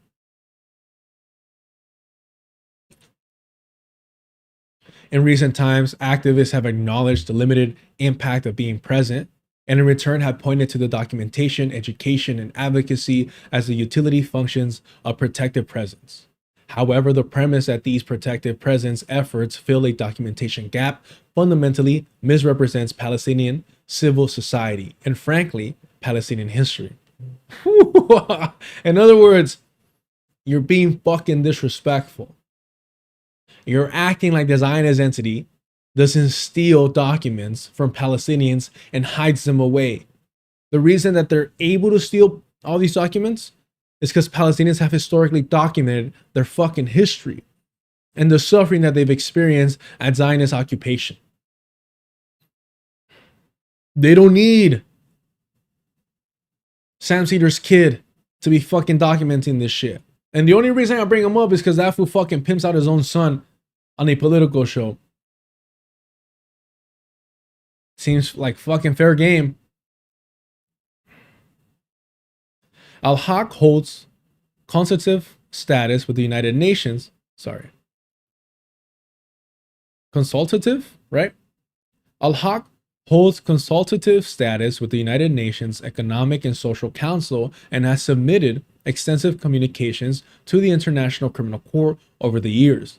Palestinian Center for Human Rights in Gaza has filed over 1,200 formal complaints regarding the violence of Zionism.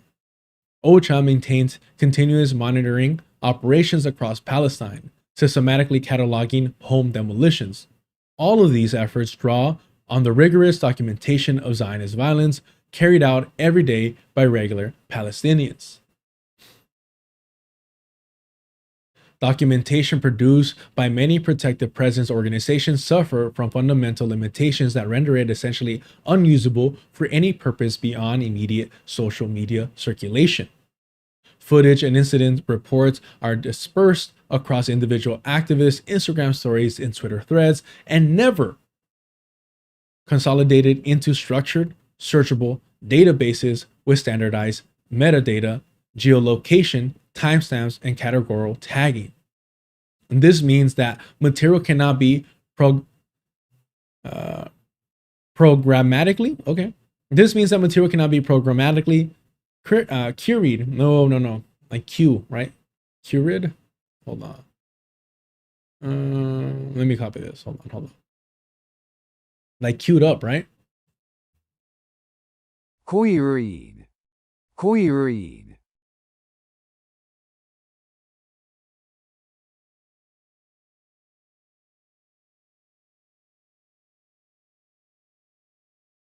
Queried.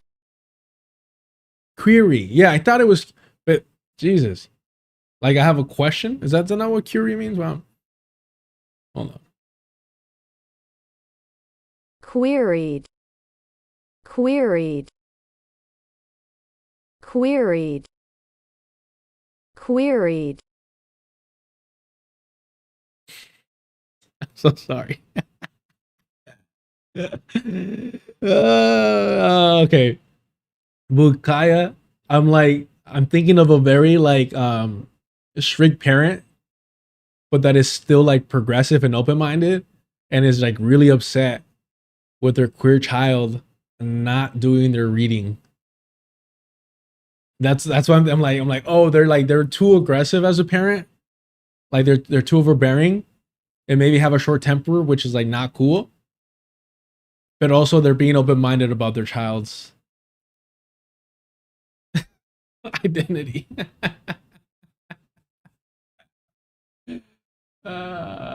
Okay, my bad. Read, beloved. Queried. Queried. Queried. Queried. Okay, queried. Okay. Thank you so much. You're all far too kind and patient with me. Exactly. Yeah. Exactly that. All right.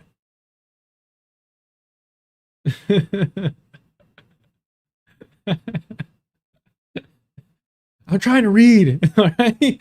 Although I don't know if the queer part qualifies over here or not. Yeah. There we go. You just don't queer read, beloved. We had to have our own version over here, you know? Oh, that's hilarious, Claudia. Is it the queer that throws you off? Yeah, it's the queer part that doesn't quite sit right with me. It ain't clicking. Yeah. Why can't it just be a straight read, you know?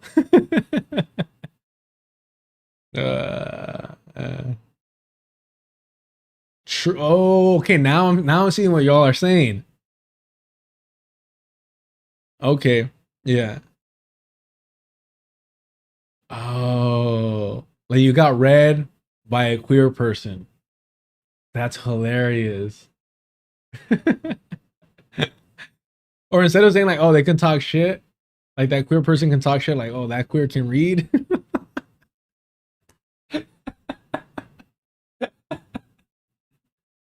Well, understand that, like, I'm laughing at like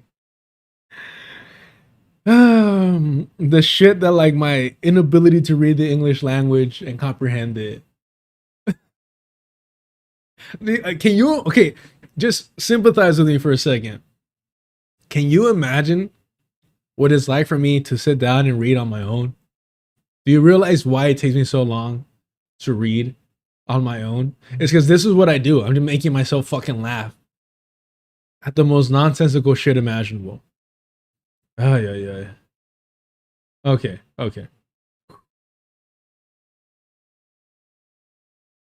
I can't comprehend them, you know? This means that material cannot be programmatically. Now I'm butchering that. Programmatically. Queried. Okay. 2 out of 10. Cross-referenced or aggregated for longitudinal analysis. It exists outside the archival infrastructure that would allow researchers, legal advocates, or international bodies to retrieve and cite it systematically. Now, okay, all jokes aside, and I appreciate y'all so much. for bearing with me. What I will say is, this paragraph specifically about the limitations and shortcomings of the way that Zionists, liberal Zionists, document this shit, I think it's on purpose. It's done to show and say, hey, we're doing the work and you're getting the social credit for it, but you're proactively failing to accurately document the atrocities being committed by the very same Zionist project that you're benefiting from. Programmatically. Oh, programmatically. Ooh, thank you. That breakdown was so helpful. Thank you, Fox. Programmatically. Okay, this means that material cannot be programmatically queried, cross-referenced, or aggregated for longitudinal analysis. It exists outside of the archival infrastructure that would allow researchers, legal advocates, or international bodies to retrieve and cite it systematically. Look, all bullshit aside, I'm genuinely so humbled by how helpful everyone is and the fact that y'all still tune in. I appreciate that so much. I've never been shy or embarrassed of like my lack of reading ability or even ability to fucking speak. And here I am with the fucking mic and reading articles left and right.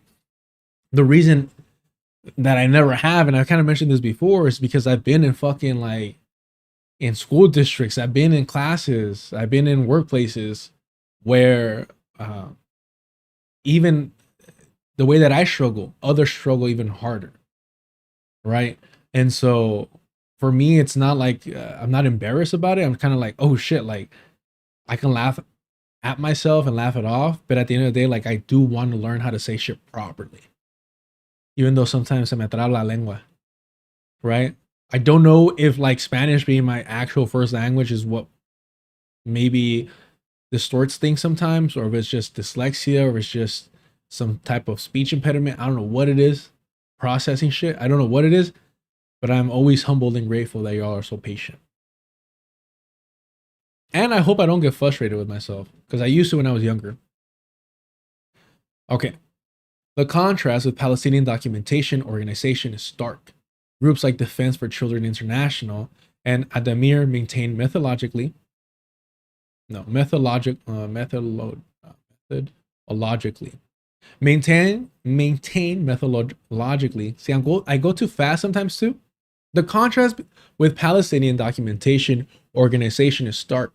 Groups like Defense for Children International and Adamir maintain methodologically rigorous databases designed for evidentiary use in legal proceedings and policy advocacy. Much of the liberal and Zionist protective presence documentation, by contrast, is configured for the ephemeral temporality of social media. The content is designed to generate immediate engagement before algorithmic suppression buries it within hours. This inadequacy explains why many of these organizations are virtually never cited as sources for demolition statistics, displacement figures, or trends in settler violence, as there is no sustained effort to collect this information or turn it into a meaningful, accessible tool for the communities that host protective presence groups. If they did the work that would address this shortcoming, they wouldn't have access to fill this position. They wouldn't have permission by the Zionist Project to do this work. Because I think fundamentally, and it's very, very common with NGOs, what the goal is from the Zionist entity's perspective is for Palestinians to be solely and wholly dependent upon these advocates, so that all the information can just eventually disappear. The writer got paid literally $10 for every 4-syllable word, as they should. As they should. All right, I appreciate you, Fox, but we're huge fans of, let me get their last name right. My apologies. I'm horrible with last names. Lara Galani. And again, first time reading anything by Cody O'Rourke. I'm enjoying it so far. Very informative, very detailed. It's just me. It's me. It's always been me. All right, where are we at? I think we're towards the end of this. Yes. Okay. Okay, here we go. Yes. It's going to be... If the perpetual documentation and publication of Zionist violence alone were sufficient to halt its perpetration, then the images now circulating... Hold on. If the perpetual documentation and publication of Zionist violence alone were sufficient to halt its perpetuation, then the images now circulating globally, immolated infants, children dismembered beyond recognition, prisoners subjected to mass sexual violence and detention, would have already produced the political pressure necessary to end the genocide in Gaza.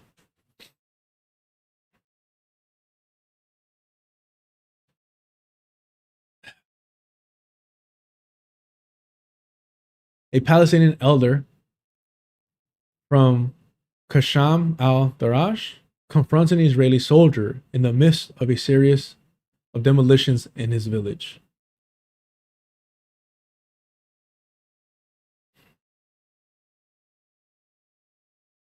Perpetuation, not disruption.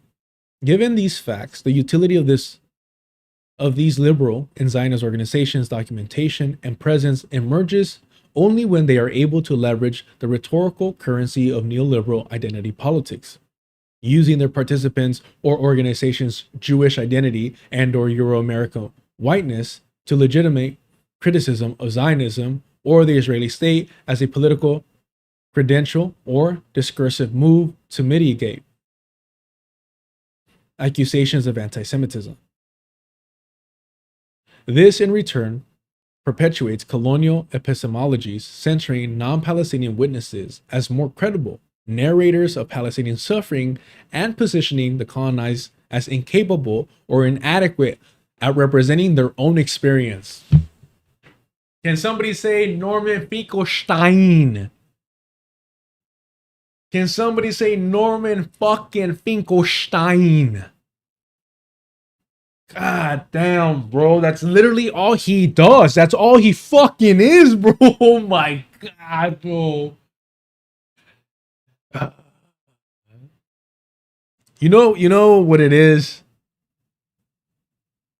Sometimes I'm just not sure if I'm just a petty fucking hater. Sometimes I'm not sure if I just don't like a motherfucker and I'm trying to find fucking reasons, excuses to justify that shit.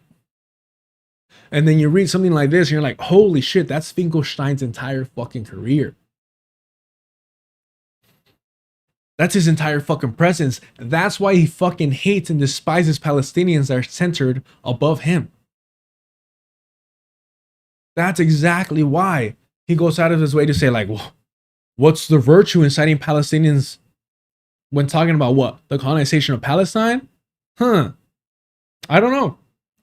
What could possibly be the virtue in that? I never remember whether I call him Norman or Norm. Oh, here it is. And then suddenly, this identity politics emerged on the scene. And notwithstanding having written many books on the subject, and people quite qualified to render judgment, saying that I was the most knowledgeable person in the world on the subject, I was canceled. On places like Democracy Now!, you would never see me again. Instead, you would have these Palestinians, in my opinion, significantly lacking in knowledge of the subject. When I say knowledge, I'm talking about not people speaking about experiences, but people who also claim, Palestinians, who claim to have a scholarly knowledge of the subject. And I was displaced by them. In my humble opinion, I think I would have made a much stronger case. I knew the literature. I spent 4 arduous decades mastering that literature, reading thousands and thousands and thousands and thousands of pages of human rights reports, not once, not twice, many times 3 and 4 times. However, because of my quote unquote wrong identity, I was no longer in demand. Now, were it the case... Not because you're a fucking unbearable asshole racist, right? Norman Finkelstein threatened to call ICE on his neighbors. That's your fucking Jewish hero.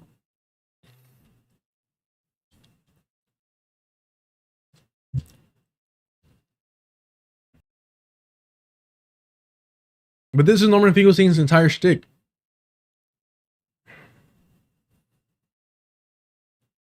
Consider a November 2023 Jewish Current article. amid a settler onslaught, protected presence activism falters, which censored the opinions of Israelis, including self-proclaimed Zionist Arik Asherman, and citing no Palestinians at all. Nah, we gotta play that fucking part. Hold on. And citing no Palestinians at all. Why would that be a problem, Norman? Why would that be a problem, Norman Finkelstein? Always remind these motherfuckers they're Europeans, bro. Always remind them. I mix what I like. I'm gonna guess it's this one. Yeah, buddy, it is.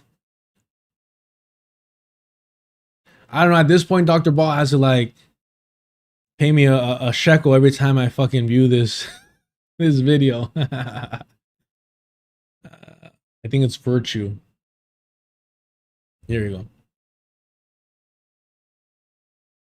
This is when he's talking shit about Edward Said. Yeah. It's actually coming up. But let's speed it up because it's Norman.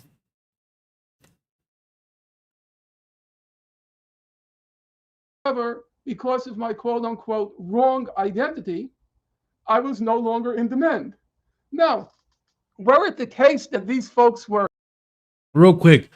Of course, Dr. Ball doesn't push back. Jews are protecting Jews. No, I'm saying... They're in the tribe. There's not... Of course he can't. Now, he does. He does. But I think he admits this himself. Like, he doesn't push back hard enough. And this isn't to excuse him. But I don't think he had to. I remember watching this shit when it dropped. I think I watched it live. He didn't have to. Dr. Ball barely would ask like 1 or 2 questions. And Norman would just fucking wrap that fucking rope around his own neck. And I think to his credit, it comes off as a better interview by not pushing back that hard. And it was so bad. This is how you know it was so bad. Like Katie Halper, another Jewish woman, I'm sure it's unrelated, had Norman Finkelstein on afterwards to try and fucking cover his ass. Are more competent and qualified than me, there's no argument. There's no argument. But when Professor Said said to me, and it was a moment, he was a very serious intellectual, let there be no question about that. It was just a moment. You know, just that his Palestinian identity got the better of him. It was just a moment that he misspoke to a Jewish man, a white savior as myself. It was a moment in a conversation when he said a friend of mine was a racist. Why? Because in his scholarship, he doesn't cite Palestinians. I thought to myself, well, what makes citing Palestinians in and of itself a virtue? I think competence should be the standard. Ability to effectively answer the lies that Israel was disseminating. And of course, Palestinians are incapable of doing that for themselves, so they need Jews to do it for them. That's what he's saying. And see, this makes Norman Finkelstein a Jewish supremacist. And it's been fucking obvious. I've been fucking saying this. But of course, you have the Georgies of the world, the anti-Semitic police, glorifying Norman Finkelstein for years. For fucking years. This is petty, but I hate that dude's voice. It's a fucking Jew. His voice, bro. What do you want? That's what it is. That's anti-Semitic, and I denounce that, all right? And now maybe it's because I never seen one of those, what's that pervert's name that ended up marrying his adopted daughter? It's not Andy Warhol. It's not Andy Dick. He did all those, like, New York fucking East, I don't know, movies, New York movies. But just like from a block of New York. Woody Allen. That's what it was. That's who it was. I don't know how I got. Yeah. Thank you so much. Okay. Yeah, I think I'm okay. Fuck it. I think they all fucking sound like that. All right. They've always all like Woody Allen and Norman Finkelstein. Same.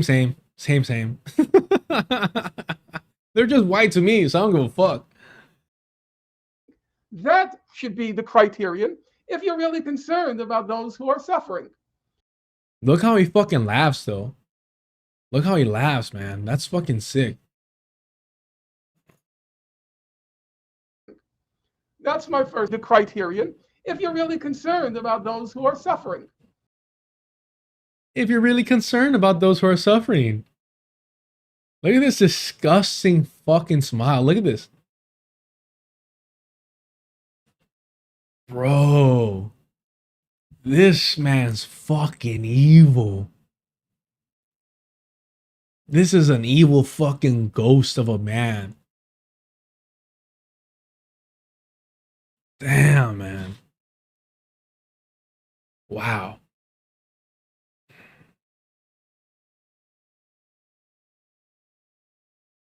Citing no Palestinians at all. Protective presence groups at times claim to be engaged in advocacy, but a closer investigation reveals how these campaigns divert political energy and capture material resources from Palestinian communities. First, a critical distinction must be drawn between education and advocacy, which is a conflation that obscures the strategic vacuity of most liberal and Zionist protective presence work.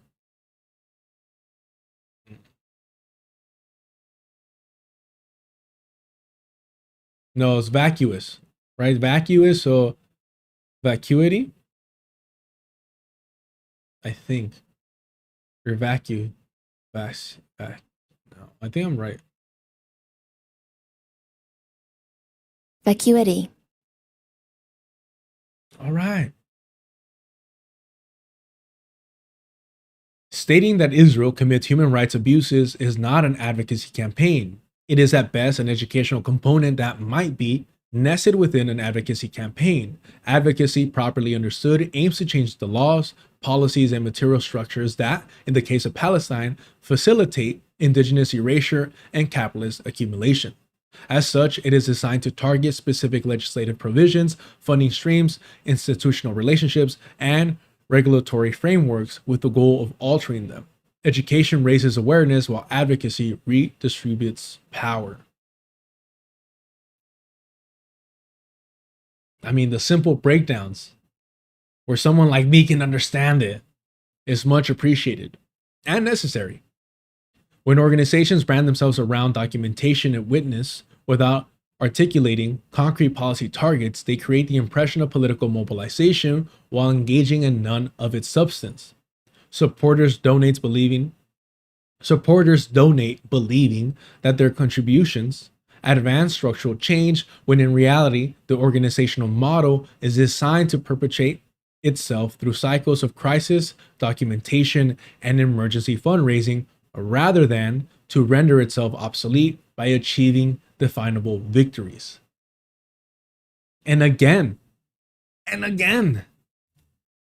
it's the NGO fucking bullshit. You know, it's the whole nonprofit industrial complex. They can't solve these problems, or else they're out of a fucking job, they're out of a fucking gig.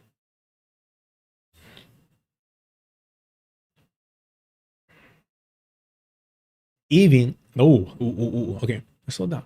Even in the overarching goals of many of these organizations are vaguely outlined at best, relying on slogans like co-resistance and solidarity against Israeli occupation, phrasing which would likely inspire trust and cooperation from some Palestinians and internationals without naming a stance on Zionism. Do you ever wonder why Norman Finkelstein has never called himself an anti-Zionist? Do you ever wonder why Sam Cedar never calls himself an anti-Zionist? I'm just asking questions.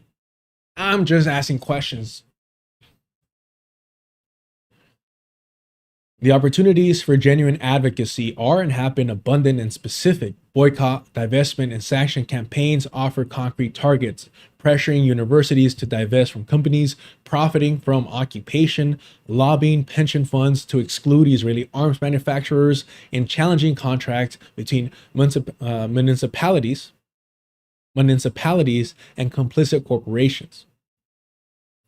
Equally available are campaigns to challenge the charitable, tax-exempt status of Zionist organizations that directly fund settlements, expansions, and land expropriation. a legal vulnerability that has had some success in Canada and the United States, but remains mostly entirely unexploited by liberal and Zionist formations in Palestine. In general, liberal and Zionist protective presence groups have largely abstained from material interventions through advocacy. Some offer rhetorical gestures towards BDS in the abstract. Bernie Sanders, when directly asked whether or not he supports BDS by Navarro media, of all fucking people, what did they say? What did Bernie say? Let's see. Bernie Sanders, Navarro media. Here it is. I want to move on a bit to current affairs. In your view, is what Israel is doing in Gaza a genocide? In my view, it is absolutely disgraceful, horrible, and I'm doing, as a United States Senator, everything I can to end it. And where I'm coming from.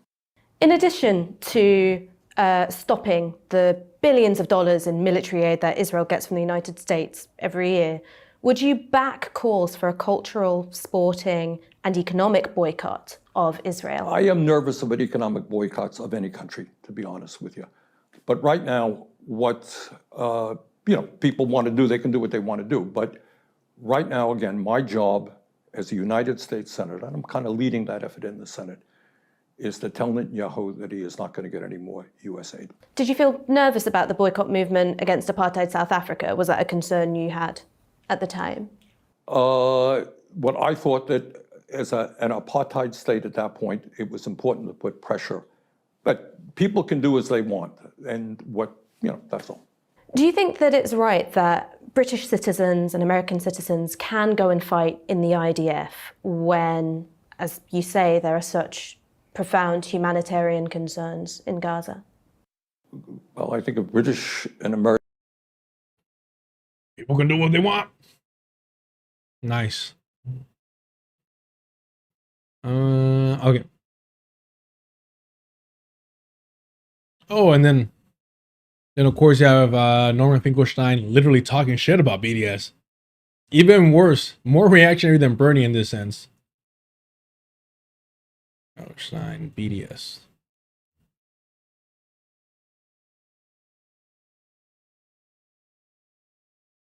I guess my own post would do better.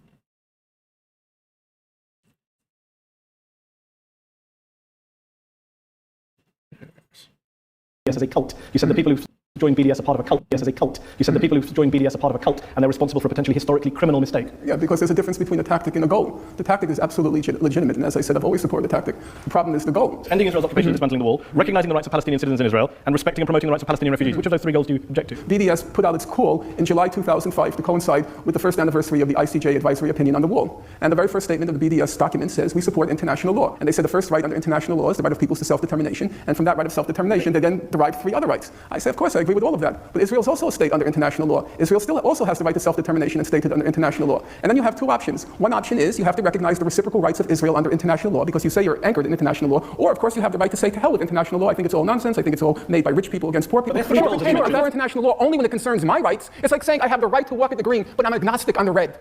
If you have a right to walk at the green, it's because you have an obligation to stop at the red. Hold on, You can't claim rights if they just said for they want yourself. to destroy Israel militarily, then you could say that's violating Israel. I'm not sure how demanding three rights which you agree with. Exactly. Is Israel a state under international law? It's recognized by international law, yes. Fine, And when did the BDS not recognize Israel? Ask them. I have asked them. Wait.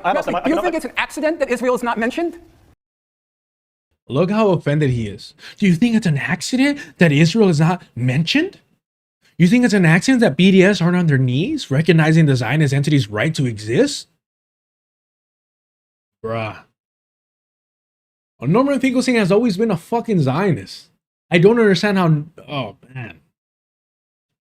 Maybe I am anti-Semitic. Maybe that's what it was this whole fucking time. Mind you,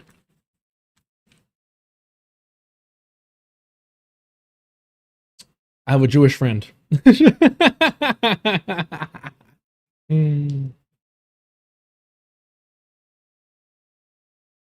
Israel is Do you think it was an oversight? Oh, we forgot about Israel? Norman. Is this serious? Really, Norman? They forgot about For Christ's Israel. sake. They forgot about Israel. Omar Barghouti, the founder of BDS, Yes. has pointed out that the majority of people on the boycott committee are two-staters. That's absolutely correct. Which bit of international law do they not recognize? That Israel is a state under international Can you law. show me a statement where they say Israel isn't a state under international law? Show me a statement where they say it.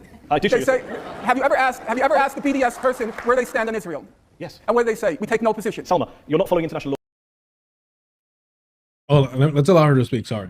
by supporting this BDS campaign. The three calls of BDS are completely in line with international law. And the question of how you end up resolving the conflict, whether you have one state or two states, whether Israel is there still as a state or not, is actually a political question that international law is silent on. So there seems to be a lot of confusion about this role of international law. And to my mind, it actually seems to be an excuse to attack the BDS. And I find that a really extraordinary thing to do when the Palestinians have very few tools at their disposal at the moment to promote their rights and to promote solidarity with their cause. So I want to ask you actually, why would you use your platform, given the context that we're in, to attack BDS so vehemently?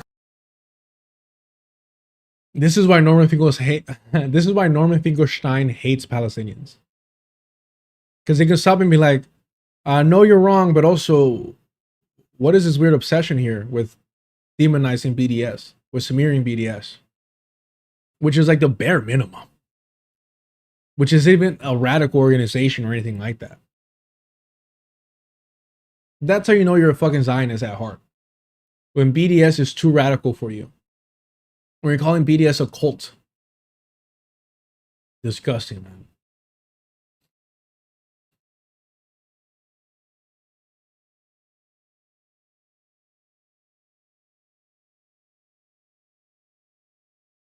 However, the measures of advocacy is not whether an organization includes supportive language in its mission statement or in its members' social media posts, but whether it actively mobilizes resources to disrupt the financial and legal architecture that enables Zionist conquest, to document violence while leaving untouched the taxable deductible donations that fund the violence, for example, is not a failure strategy, but a revelation of internal priorities and a lack of political vision.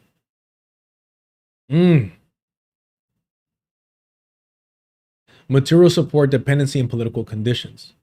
Furthermore, the campaigns that do take place through these liberal and Zionist protective presence programs are generally fundraising for emergency assistance. Any influx of financial resources into a marginalized, at-risk community inevitably generates power imbalances. And in context of settler colonialism, these imbalances carry existential weight. When liberal and Zionist organizations fundraise for Palestinian communities facing demolition or displacement, the money often determines whether the families remain on their land or join the statistics of forced transfer. This work is critical, and those who facilitate it deserve acknowledgement for providing material lifelines in moments of acute crisis. Yet the very criticality of the support obfuscates the structural dependencies it institutes and animates. Palestinian communities cannot risk openly criticizing the political frameworks, organizational practices, or ideological limitations of their liberal and Zionist benefactors, because to do so would mean jeopardizing the financial flow upon which their physical survival depends.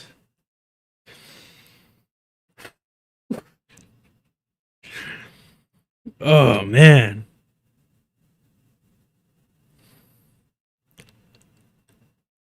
Yeah, that's fucking evil. We joke around a lot, man. We joke around a lot. But ever there was concern about me being anti-Semitic, it's the so-called little things like this. Everything's a trap. Yes. And it's not about it's not about Semitism. It's about the way that colonization works to, even when it seems like they're helping you and aiding you, and materially, it is, benefiting. It's still just all encompassing.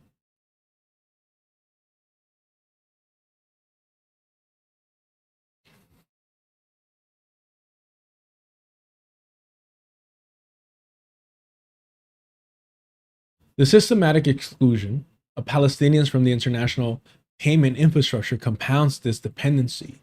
Without access to PayPal, GoFundMe, or conventional banking systems that would allow them to fundraise directly, Palestinian communities become structurally reliant on intermediaries who can navigate these platforms on their behalf. But the dynamic extends beyond dependency alone. Each emergency fundraising campaign becomes an opportunity for resource capture. A one-time fundraising campaign raising $5,000 for a family facing demolition simultaneously harvests donor contact information, such as email addresses, giving histories, demonstrated willingness to contribute to Palestinian causes, which are then leveraged indefinitely. The emergency passes, but the donor list remains, becoming organizational infrastructure that funds operations, builds institutional profiles, and sustains liberal and Zionist organizing long after the immediate crisis has been addressed. Palestinian suffering thus functions as a lead generation mechanism. As a lead generation. No.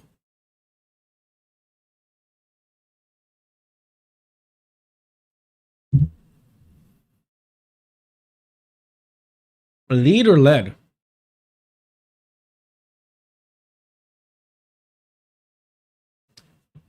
Huh. Sorry, I'm distracting from how fucked up this is. Palestinian suffering thus functions as a lead generation mechanism, converting humanitarian urgency into durable institutional assets that vulnerable Palestinian communities themselves will never control. More perniciously, this resource extraction directly capitalizes on the liberal and Zionist project of marketing coexistence on settler terms, which is the very framework Palestinians seek to dismantle through decolonization.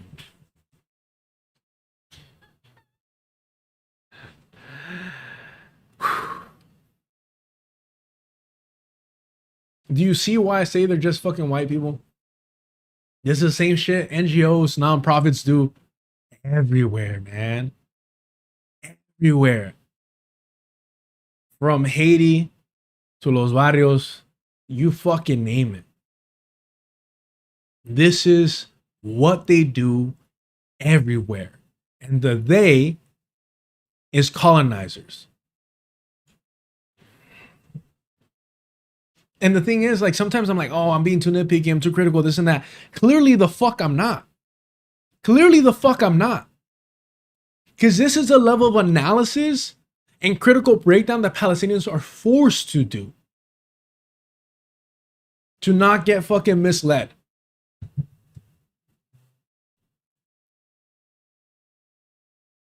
In this relationship, material assistance from liberal and Zionist organizations arrives frightened with political conditions that Palestinians understand well.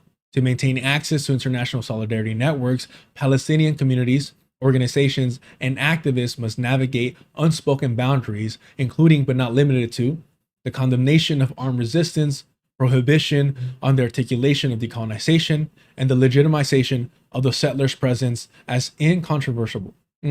Incontrovertible.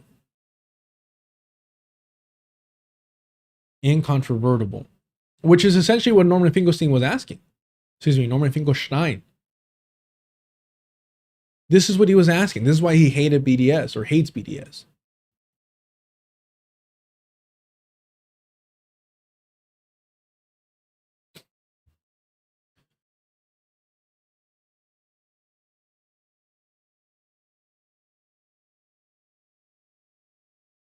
Oh, yeah. Yeah, Lizzo says, watching this and suddenly remembering that Norman Finkelstein called Mehdi Hassan a piece of shit in another interview. The only reason Norman Finkelstein thinks that Mehdi Hassan's a piece of shit is because he fucking exposed them as a Zionist. Not because of anything Mehdi Hassan's actually done. It's the same reason why he opposes the Zionist project. He doesn't oppose the Zionist project because of what they do to Palestinians, but because it's using the suffering of his parents. Ria Fat and Norman Finkelstein both have disdain towards Mehdi Hassan for totally different fucking reasons. Sustained support is contingent on the behavior of those being assisted, with the solidarity effectively held for political ransom. This conditionality has manifested in joint programming between protective presence groups and the communities in which they maintain a presence, and the political organizations like J Street, whose delegations have participated in Center for Jewish Nonviolence Actions. The power imbalance has also produced disturbing practices of ventriloquism, such as liberal and Zionist activists ghostwriting op-eds published under the names of Palestinians, or Palestinian granting access to their organizational and personal social media accounts for internationals to manage. In these arrangements, a Palestinian voice, now a Palestinian name speaking in a foreign voice, becomes a vessel for messaging engineered in liberal and Zionist talking circles through content calibrated to advance organizational agendas fundamentally incompatible with building a program of anti-colonial resistance. Oh, fuck, man. Do you see why it is so fucking vital to denounce liberal Zionists and to not ally with them? This is, I mean, they're literally skinwalking Palestinians. Even the good ones participate in this identity theft. They're colonizing their suffering.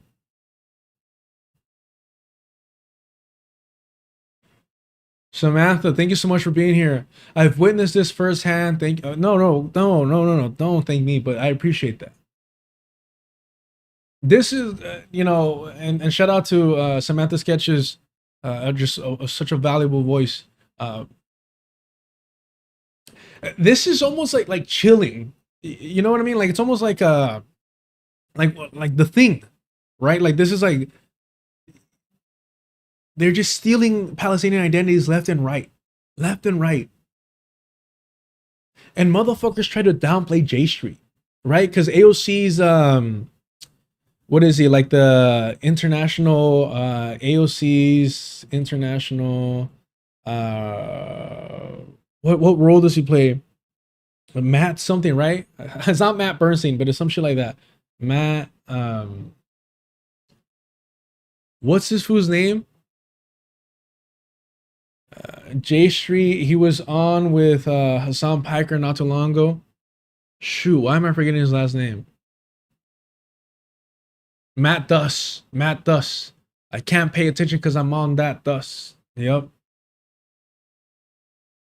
This fool. I wonder if they show him a picture together. Hold on.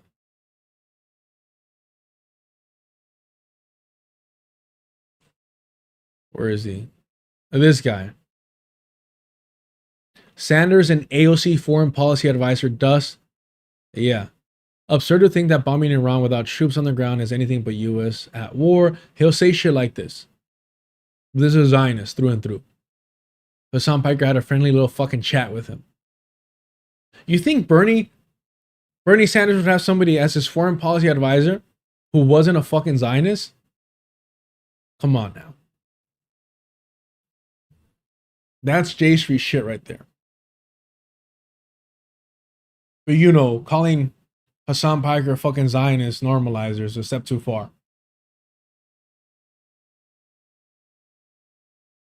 These dynamics produce and maintain a perverse gatekeeping function. Palestinians who gain international visibility through collaboration with these groups are disproportionately those willing to express their acceptance of the settler and to frame resistance within terms legible to liberal sensibilities. Ooh. In other words,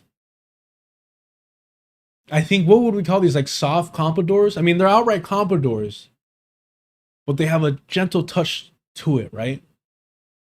Liberal and Zionist groups essentially issue a stamp of approval that assures international audiences that, unlike others, these Palestinians are not terrorists, but that they are in fact marketable and fully vetted, both socially and politically.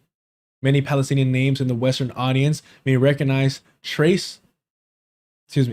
Many Palestinian names that Western audiences may recognize trace their prominence to relationships with Israelis. I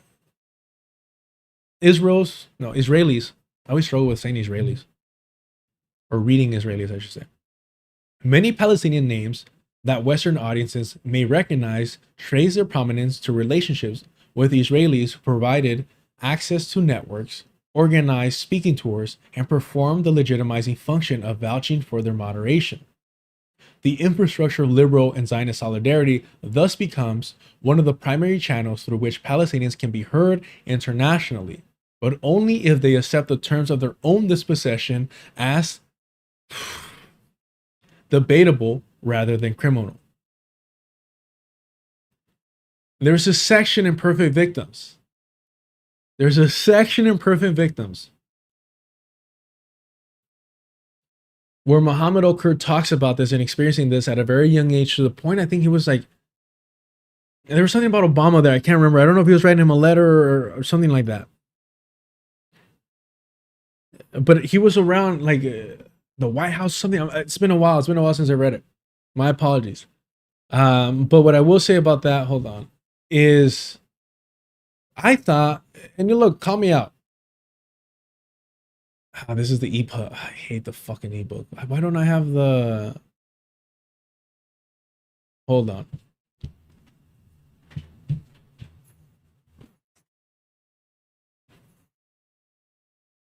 What about me, Michael? I'm smart. I'm smart too. Please do not use the Fredo slur in the chat.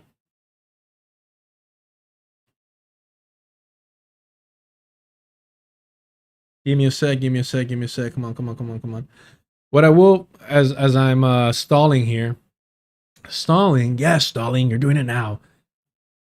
What I will say is, I assume that he outgrew that shit. But seeing him on I've Had It podcast with Jessica Welch was a gut punch, man. Was a gut punch. You know, that white woman's fucking evil. I think all white people should aspire to be cookout approved white person. Okay. While that pulls up, let me continue reading this here. The outcome is the goal.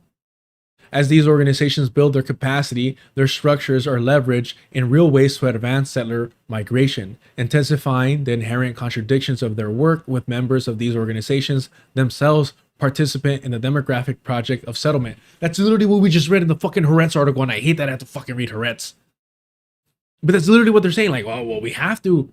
We're leftist colonizers. If we don't do it, the right colonizers will do it. All that's left, the Center for Jewish Nonviolence, Achvat Amin, were founded by Jewish activists from abroad who relocated to Palestine, obtaining Israeli citizenship or residency through pathways available exclusively to Jews. International activists who declared that they oppose the amorphous occupation on weekends spent their weekdays going through the process to obtain Israeli citizenship through the same exclusionary laws that dispossess the communities they claim to protect. Fuck, man. Let's see, I'm putting Obama. I'm searching for Obama here.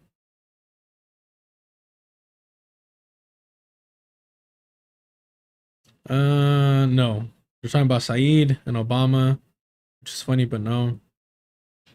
Oh, okay, this is what Muhammad Al-Kurd writes. Dear President Obama, I am 14. These were the first words in an open letter I was asked to write to Obama in 2013. I do not usually try to contact war criminals, but when I do, I make sure that at the very least, they are recipients of the Nobel Peace Prize. This fool's fucking hilarious. When Barack Hussein Obama first came to power, people had hope for obvious reasons. My neighbor found hope in the president's middle name. Gee, we're so fucking desperate. He would insist that Obama was secretly Muslim, thus secretly anti-Zionist. No, ma'am, I said. In the words of John McCain. Dude, I forgot how fucking funny this is. This is a great fucking read. And I'm open to any criticism of it because I think it's fucking genius. So I'm desperate for criticism of it. No, ma'am, I said in the words of John McCain, responding to someone asking if Obama was Arab. No, ma'am, he's a decent family citizen. He's a decent family man, citizen. Ay, ay, ay. And then I put in my annotations, most non-racist defense that McCain ever gave. I had not thought of my letter in 11 years, but it came to mind when I began writing this chapter. Initially, children are ideal blank canvases for NGOs and political activists. Children are apolitical and impressionable. They will repeat after you. But as I reread it a decade later, one line jolted me into a deep, forgotten memory. Mr. President,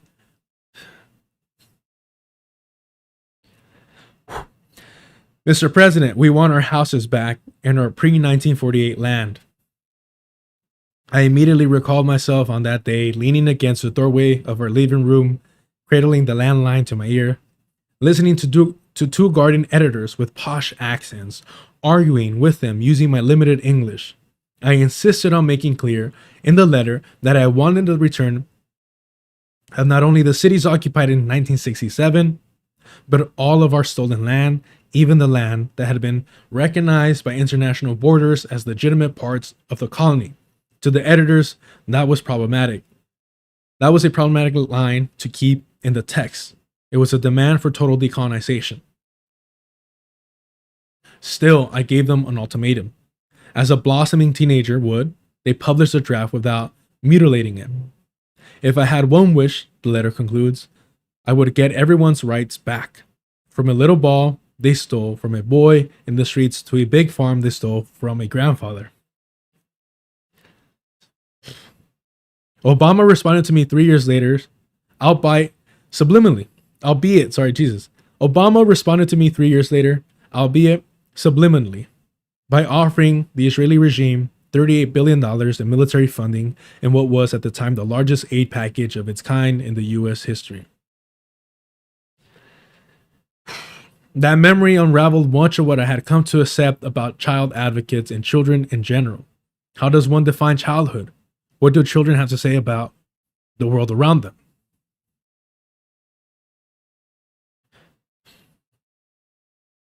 My little sister Maha had just turned 7 years old when a settler ran over and killed 5-year-old Inas Khalil with his car. I often wondered whether Maha thought of Inas as she crossed the street on her way to school. Does a 7-year-old in Jerusalem or the south of Lebanon develop in similar ways to a 7-year-old New Yorker? Are 7-year-olds in Tribeca in the South Bronx the same? What does a boy selling gum at the Caldera military checkpoint have in common with a boy attending boarding schools in Switzerland? What can a girl in Tel Aviv say to a girl from Tokarim? Man. Damn. Every fucking time, bro. Sorry, I should have pulled it up, but I don't know what the fuck's going on. I didn't have it in my laptop. Something happened where I told y'all my iPad broke, and thankfully somebody finessed it and hooked me up with scamming. We didn't scam. We never scam. Give me a second. I gotta blow my nose. I appreciate y'all. Give me a sec. Ay.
My apologies, y'all. Ay.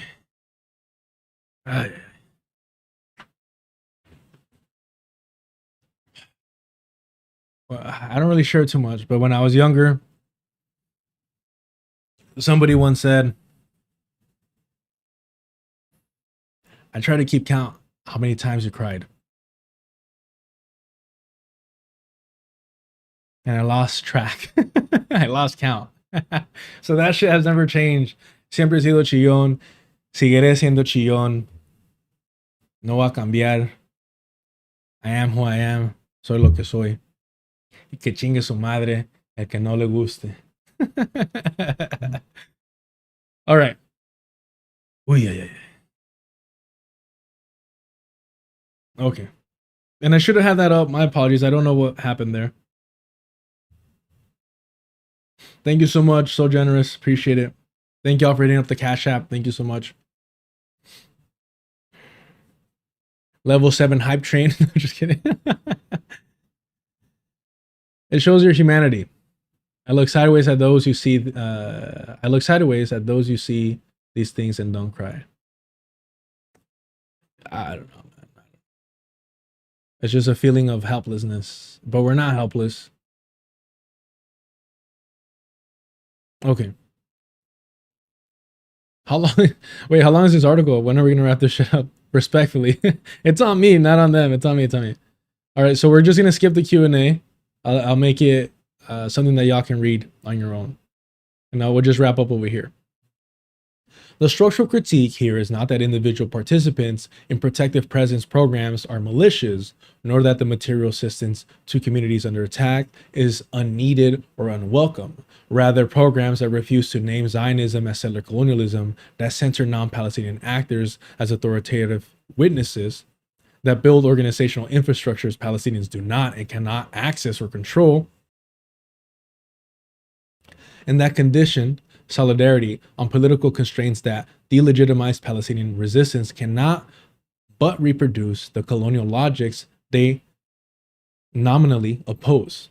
The path forward requires not a better resource protective presence, but the dismantling of the structures that necessitate protection in the first place. Those projects cannot be led by those who benefit from those very structures. Today, protective presence projects in the United States seeking to prevent Customs and Border Patrol agents from abducting family members and wrenching communities apart can learn from these lessons in order to sharpen their tactics and avoid the pitfalls of liberalism. It is not about sustaining protective presence work, but destroying the need for it. Oh, man. Let there be no fucking questions about it. And of course, the pitfalls of liberalism, something that would force every liberal to fucking read. Any news on Venmo? I keep hearing mixed reviews about Venmo. That the problem is that I think it would like reveal too much information on my end. I mean, I've been doxxed, you know.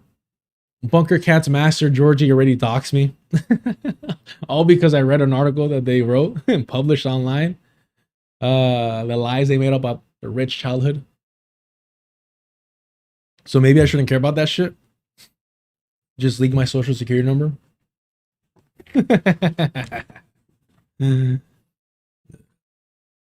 All right. Do me a favor, y'all. Hit the like button. Hit the like button. Subscribe if you haven't. And hit the notification bell if you want to know when I go live. And do yourself a favor. Please go subscribe to the Good Shepherd Collective. And again, shout out to Cody O'Rourke. And as always, Lara Kelani. Please check out their interview on Millennials Are Killing Capitalism. Just one day I'll build up the courage to ask them for a conversation. You know what I mean? Okay.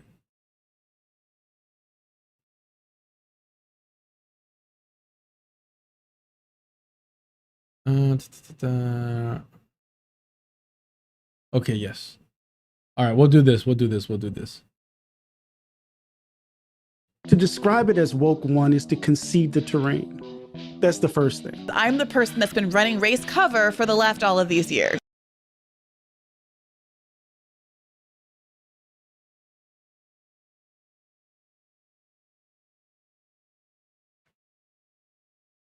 What do you say to this? What do you say to this? What is there to say? What can I say? There's only things I cannot say about this.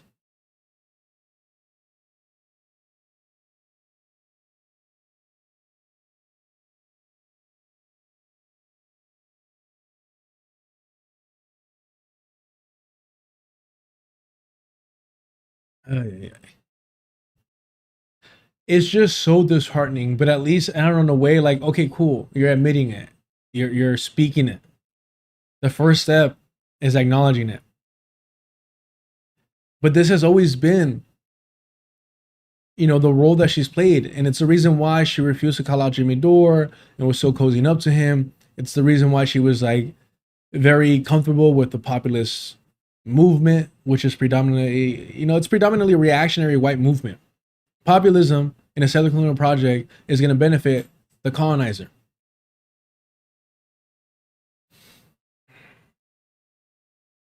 So just like keep that shit in mind.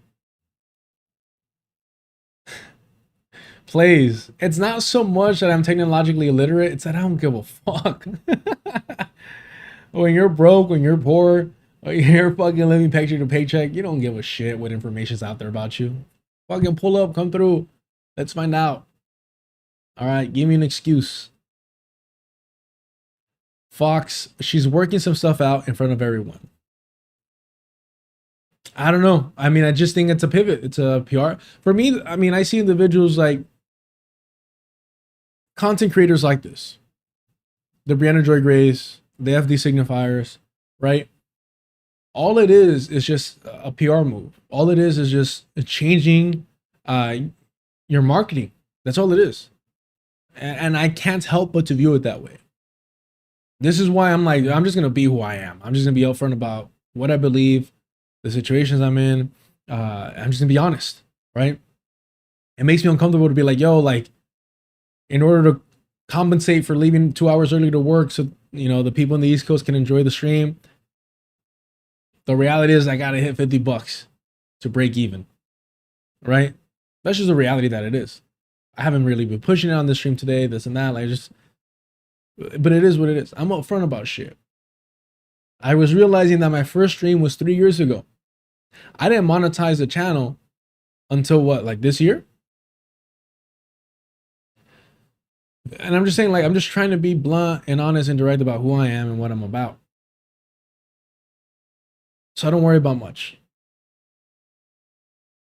When it comes to characters like this that are too smart, too well read, too informed, too lived, it's just, it doesn't, and maybe this is the arrogance of mine, but I don't buy it. I don't believe it. I don't believe that you just realize that the people you've surrounded yourself with are fucking white supremacists. I don't. Let's see, Jesus. Kyle Kalinske. Crystal Ball Wedding. Look at these photos.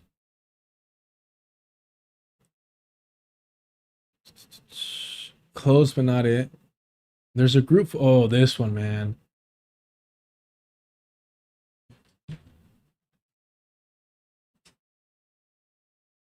Brianna Joy Gray. You're too experienced. You have lived on this planet for long enough to know that if you're surrounded by whites, there's something wrong. There's something afoot.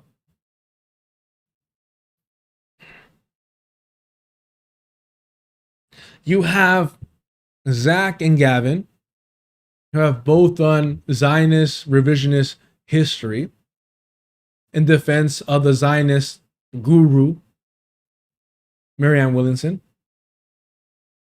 You have Ben Burgess, who claims that Palestinians that want their land back are equivalent to blood and soil fucking white supremacists. You have Katie Halper, who immediately platformed Norman Finkelstein after Dr. Ball exposed them.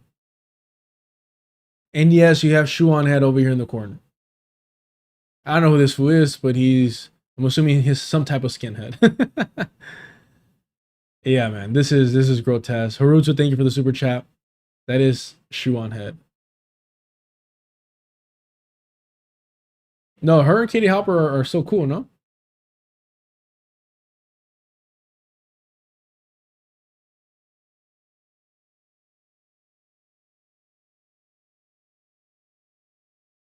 Well, I missed one. I don't know who this white one is.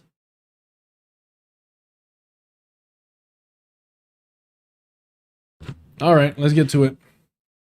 Do me a favor, y'all. Hit the like button, subscribe to the channel if you haven't already. Hit the notification bell if you want to know when I go live. If you want to help support the channel, super chat, super stickers, and memberships are turned on. Check out the Patreon, where for $2 you get access to the Discord, and where we have the unofficial book club on Saturdays. They're currently on meditations on Finance Wretched of the Earth, as well as the Sunday article readings and the occasional watch party. Check it out for $2. And if you want to help support the channel without anyone skimming off the top, hit up the Cash App. I appreciate all the help. Thank you so much. Let's get to this. I know. But I thought it was very heroic of you to bring it up on mainstream TV like that. We should just leave the ballot blank. I still get in trouble for that, by the way. I know you probably don't like it when I bring it up. Are Democrats not the fascist also? Some of them. Not all of them. We just can't assume by virtue of the fact that we self-describe that we hold the same views, the same positions, right? Well, that's certainly true. DSA is not making any, at least from my kind of quick glance, they're not making any overtures to black voters in particular, specifically. No. I didn't quit the law firm and take a pay cut because I wanted to go back to the Clinton years. I saw someone on the internet say this, that defund is the sister soldier for the left. Are we going to have a debate about policy issues? Because the clip that's going around right now in a viral way as we're speaking is of Angie Nixon winning her race, hopping on the morning shows, and immediately getting dogpiled by Gayle King with questions about whether or not she has associations with Hassan Piker. Yeah. You've campaigned with Congresswoman Rashida Tlaib, Mr. Piker. Do you want to see them on the campaign trail with you as well? So I have not campaigned with Mr. Piker, not sure where that information came from. I have campaigned with Congresswoman Rashida Tlaib, and so she is someone who wants the same things that I want, to make sure that government is working for people and not against it. And so I'll continue to do the same thing, but I have not campaigned with Mr. Piker at all. Not sure where that came from. All right, my apologies. I thought that you had. My apologies about that. Hold on. You're going to focus on that and not the fact that she said she's a capitalist? What are we doing here? What is this? Angie Nixon? Here we go. It's this one, right? Now, from CBS News Miami, this is Facing South Miami, Florida Chico. with Jim DeFede. Welcome to Facing South Florida. I'm Jim DeFede. DeFede is not a real name. Mr. Feeney.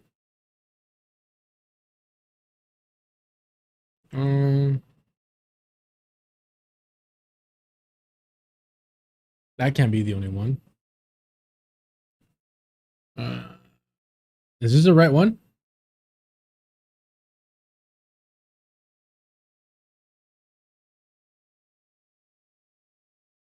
No, it was this one. What is this one?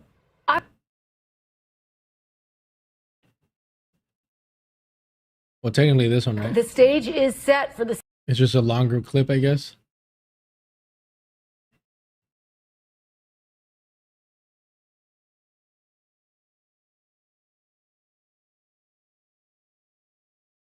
Capitalist, or do you... Congressman Jolly says he is a capitalist.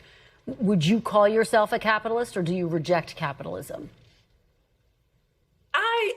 I live in a capitalistic society. I'm a small business owner. I like to make money. I don't see what the problem is. So are you a capitalist? I'm a capitalist who believes that we need some strong regulation.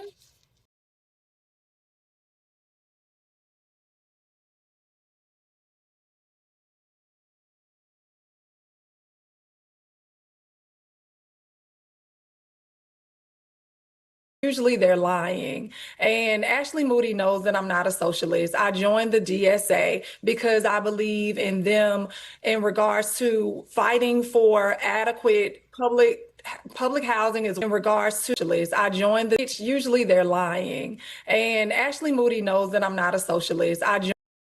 Yeah, let's talk about Hassan Piker instead of the fact that you have a capitalist, anti-socialist as your like DSA fucking candidate. Awesome. that. Would you want him to campaign with you? I don't really know who Mr. Piker is. I've heard about him, and so He's heard about you. Any other black folk want to engage in radical activist language in this fucking chat? No, because she's a capitalist, Hassan. I'm sorry. You don't know who he is? I said I don't really know who he is personally or anything like that. I am I actually voted for Kamala Harris. You got focused on problem? Florida and making sure that I'm talking to voters here to uplift their needs and their concerns. And so that's what. You're right, Huotsu.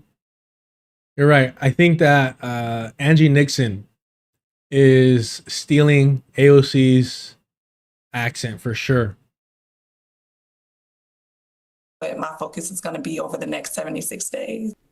And so this is the thing, though. I mean, so there's the reality of the media landscape. There's this idea that you're going to have to show them that you're not one of them. And what we've seen with Al-Sayed and others is that they don't have to play that game in order to be successful. And what we saw, though, with Nixon, I saw those interviews, was, their nuances. So, they want to reduce the left to that slogan coming out of their reading of the platform of the DSA, that we don't want no police, no borders, abolish, defund the police, abolish prison, open borders. And we know within the progressive left, whatever we mean by that phrase, that there is a debate to be had. You have prison abolitionists and you have folk who aren't prison abolitionists, but they are in the same kind of field of meaning when it comes to politics. They just disagree about whether or not how we're to respond to rampant carcerality, right? There are folks, and I thought Nixon's response to this question from Willie Geist was really important. No, I don't believe in the abolition of prisons. I believe in the abolition of for-profit prisons. Your Republican opponent, Ashley Moody, already is saying the positions of the DSA and particularly of you are crazy, calling you all comrades together, et cetera. So what about abolishing prisons, which is one of the platform positions of the national DSA? Do you support that? I don't support abolishing prisons. What I do support is abolishing for-profit prisons because they exploit labor and they usher many of our children into the school-to-prison pipeline. Why are we incentivizing the enhancement of penalties and actually allow the enhancement of not actually allowing the education system to be successful? There has been an attack on public education here in our state and across our country, and that leads to children winding up in the school to prison pipeline. I don't support abolishing prisons, but I do support ending for-profit prisons, which also, when you look at it, and look at some data points, you will see that there have been a lot of people that have died inside of these for-profit prisons, or you have seen there's a lot of waste and abuse and fraud within these private prisons, for-profit prisons. And so those are the types of things that I'm against. Look, one of my goals here is to make sure that people, and there's a lot of overlap already, so I need to really engage with the nonsense and the slob and all this rad lib shit, in order to get more people to pay attention to real radical voices. And as always, as a good brown leftist, I steal all my ideas from radical black thinkers and organizers. No shame in that. No, it's for-profit prisons is the name of the episode. 2 years ago. 2 fucking years ago. That we might, some of it. I only made it 7 minutes in. No. I've seen this multiple times because it's a great fucking watch. From Black Liberation Media, go subscribe. Oh, let me hit the like there. Black Myth Podcast. Prison is built for profit. Come on now. Come on. Shout out to the whole crew. Ryan, Cam, Two Black, Terrell. Appreciate y'all. Kind of giving us nuance. And that debate, it seems to me, is happening within left communities. And it's going to happen as we try to engage in politics broadly, more broadly, because we're not all on the same page with regards to some of this stuff. Does that make sense? Yeah. So there's a couple of things there. Okay. So one, I do think that, ironically, bad faith actors who are not in with the broad left field of understanding about what needs to be done about mass incarceration, but people who are actively pro-incarceration, mass incarceration, are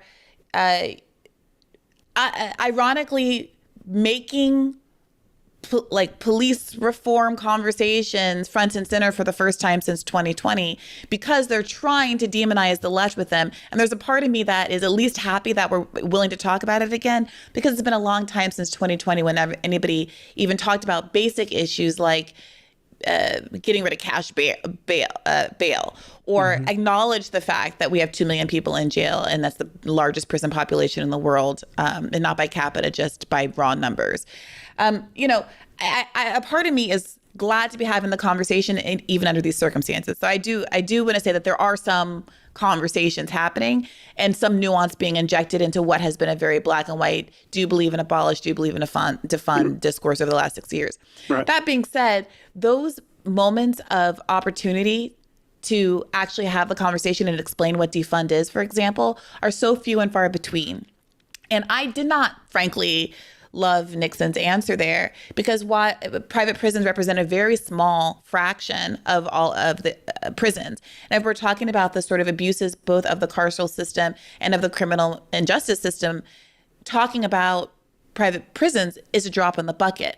We live in a political environment where you have mass outrage around flock cameras, mass outrage around these new electric gloves they're dispersing to police, that they can touch you and shock you, and it looks like you're resisting arrest, and there's enormous possibility for abuse, where these black kids keep being found hung from trees. I mean, there is an enormous appetite. There's enormous frustration. It's at anger. ICE obviously killing people in the streets, and there are, obvious hop, skip, jump proximity to policing, generally speaking. And there's mass outrage around these things. And these politicians are failing to connect those real issues, cop cities, failing to connect those issues around which there's a lot of social critique to the defund movement. And instead saying, I do not believe in defund. I'm not going to try to define defund. I do not believe in abolish. And the only prisons you should be looking at represent fewer than 10% of all prisons in the United States. So you can argue. So go ahead. No. So I think I take that to be very helpful. Now I want to give Nixon some grace. She on 2 hours of sleep, and she had to find space. And she not only talked about abolishing for-profit prisons, she also talked about addressing underlying social realities that generate these sorts of behaviors. And at that point, we can point to what's going on in Baltimore with Mayor Scott. We can talk to broader numbers and the like. And this is not just simply about increasing the numbers of police. It's a broader approach. I don't know why the 2 hours of sleep. Clearly this is what her campaign has been working on, to message and distance herself from defund. That we can talk about here. So I think you're right. And I posted this on X not too long ago, which I think prompted you to reach out to me, is that oftentimes we find ourselves arguing on this terrain, right? Because we've allowed Republicans or these particular folk, however we want to describe them, to define the frame of the discussion. So when we're responding to defund the police, instead of shifting the frame of the argument to what does it mean to move from this framework of law and order to a framework of safety and flourishing, and what does that look like? We have a whole different set of assumptions with the latter than the former. Or we find ourselves responding to, do you agree with abolishing prisons, as opposed to shifting off that terrain to what does it mean to live in a carceral society and to lock up 2 million plus people. So how does one shift that frame? Because the reality is, unless you choose to never go on cable news, that's the frame that you're going to be presented with. The ability of the media, of the corporate media, to decide the conversations that are going to be held. Whether it's the ridiculous Hassan Piker, do you know Hassan Piker example, the flattening the conversation of that, or giving absolutely no space to have a conversation about how Medicare for All works, how defunding the police works. And if you know you're never really going to get that airing in front of people, in front of an audience, at least a cable news audience, is the only recourse to run away from your commitments. No, I don't think so. I think part of what we have to do, and this is going to be clumsy, I think, is to figure out in the context of a media soundbite how to shift the center of gravity of the conversation. I don't quite know how to do it just yet. I try to do it in my own work, but there is this. We have to figure it out because we can't retreat, right, from the space altogether. And we cannot retreat from our commitments altogether. But part of what I do know is this, is that as long as we're arguing on that terrain, we're captured, we're caught, and we're trapped. And I think this is a legacy of triangulation. I think, this co-optation of Republican ideas for our own, this is one of the legacies of the DLC, the Democratic Leadership Council. This is one of the legacies of the third way approach. You're going to bring their particular views onto, accept them as our own. And the next thing you know, we're, Clinton is passing welfare reform or the crime bill and the like, right? So I think we have to figure out whomever the we may consist in, right? How we're going to operate in this space. And that first we have to understand that we've got to shift the center of gravity of the conversation. And that can happen because I've seen El Said do it successfully a couple of times. Oh, no. Wait. I'm confused. Because I seen him around Eddie Glade. What are his politics? Because he already excused Nixon with the 2-hour sleep ship. Now he's praising Abdul El Sayed. What are his politics? Is he just like a rat lib? Yeah, I don't know. Do you think of an example of the context? Oh, yeah. When he's being asked the question about budget, military weapons to Israel and the way in which they use that to go after him. And then he shifts the conversation around the distribution of resources for folks in his own community, right? What does it mean for all of this money to go that way when it should be coming home? So I'm glad you used that example because I would agree that Palestine advocacy is the area in which we've seen this most successfully done over the course of the last 3 years. I'm sorry, did I miss it? Did I miss something? I got distracted. Hold on. Was he not praising Abdullah Sayed as a positive, but saying like, no, he's slick with this, redirecting the conversation in a way that doesn't address decolonization and anti-Zionism, but instead focuses on like the financial aspect of supporting a genocide, how it's not good for like the pockets of Americans. Which one is it? I miss it and I don't want to go back. I'm not gonna lie to you. He has the NPR voice. That automatically makes me like disassociate. Aided obviously by the horrific imagery that we've seen come out of Gaza. But also, even with that happening, there have been folks, friend of the show, Norm Finkelstein, who was arguing that From the River to the Sea was a slogan that was hurting the movement. Hurting the movement, bro. And call out these Zionists for what they are. It's not that he's concerned that it's hurting the movement. He's concerned that it's advocating for decolonization and will put Zionists at risk, his fellow Jews at risk. We've seen this shit time and time again. Oh my God. Oh, cool. He explains it, but he's so fucking boring. It's exhausting. So I just find it where he, from the river to the sea. I don't agree with the slogan, from the river to the sea, Palestine will be free. It's very easy to amend and just say, from the river to the sea, Palestinians will be free. I don't agree with the slogan, from the river to the sea, Palestine will be free.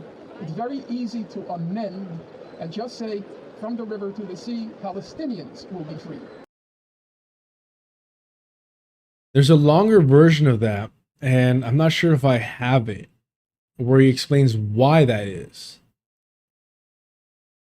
And he's such a fucking coward, man. He's such an absolute fucking coward opportunist. There's few people that I despise as much as Norman Finkelstein. Because I'm anti-Semitic. No, because he's just like so fucking like full of himself. He's such a fucking white savior. And it's like, bro, like, I want you to just go into the night alone with no one around you. I think that's fair, right? I think those are nice thoughts to have about other people. Let me see if I can find them. No, I just have like the 9-second, because he rambles for a cool minute about his explanation, reasoning why it is that he opposes it. All right. There have been arguments made throughout that, maybe this is not the battle. Let's start with more minor demands. Let's talk about a ceasefire. Talking about an end of Zionism is going a bridge too far. A one-state solution is a bridge too far, right? These talk with more minor demands that was hurting the movement. There have been arguments made throughout that, maybe this is not the battle. Let's start with more minor demands. Let's talk about a ceasefire. Talking about an end of Zionism is going a bridge too far. A one-state solution is a bridge too far, right? These conversations have been had throughout, but at the end of the day, I think it's been proven that there was no need to moderate in those ways, that people made the arguments that they wanted to make, but the quote-unquote extreme arguments being made by people in the protest movement did nothing to deter public opinion from swinging wildly in a pro-Palestine direction.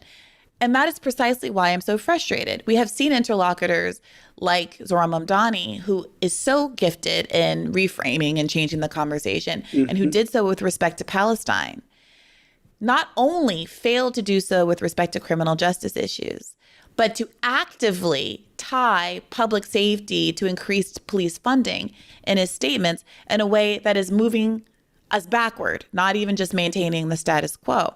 Do you think Woke One was crazy? Look, I think that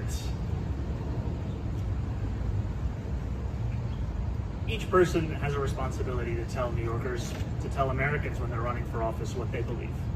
And sometimes what you believe can change, it can develop, it can grow. And I know that there are some for whom they still believe in that. I've made very clear that I do not believe in defunding the police, that I will not be defunding the police.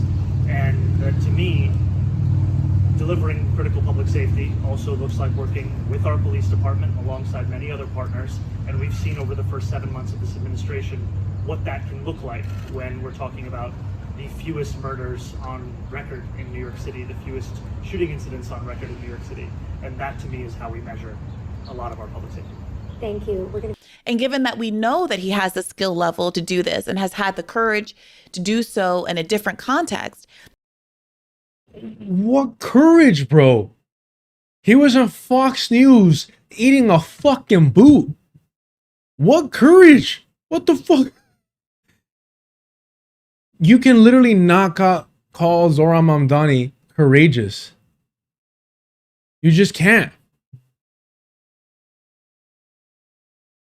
Police officers that I spoke to, they don't want a behind closed doors apology. They want a broad public apology for the things that you suggested about them. Will you do that right now? Absolutely. I'll apologize to police officers right here, because this is the apology that I've been sharing with many rank and file officers. And I apologize because of the fact that I'm looking to work with these officers, and I know that these officers, these men and women who serve in the NYPD, they put their lives on the line every single day. And I will be a mayor that What changed your mind about it? You know, I moved to the city when I was 7 years old. I grew up here. And two of the things that I thought often about was safety and justice. And growing up here, learning about the case of the exonerated five, learning about Sean Bell, learning about Eric Garner, learning about Michael Brown. And then in 2020, the year where all of these tweets are referring to, it was the year when George Floyd was killed. And it felt like safety and justice had never been further apart. And it was actually Eric Adams in 2021 who said that New Yorkers need not choose between these two things. And so one of my focuses was, how do we deliver that justice? And now what I know, having represented 100,000 people in Western Queens, is that to deliver that justice, you have to also deliver that safety. And that means representing the men and women in the NYPD. It means representing the black and brown New Yorkers who've been victims of police brutality. It means representing the Muslim New Yorkers in my district who were surveilled on the basis of their faith. Police officers that I spoke to, they don't want a behind closed doors apology. They want that shit out in public, boy. Hands and knees. Face the camera. And eat the boot. This brings me to another issue that I really wanted to talk to you about. The woke one crazy.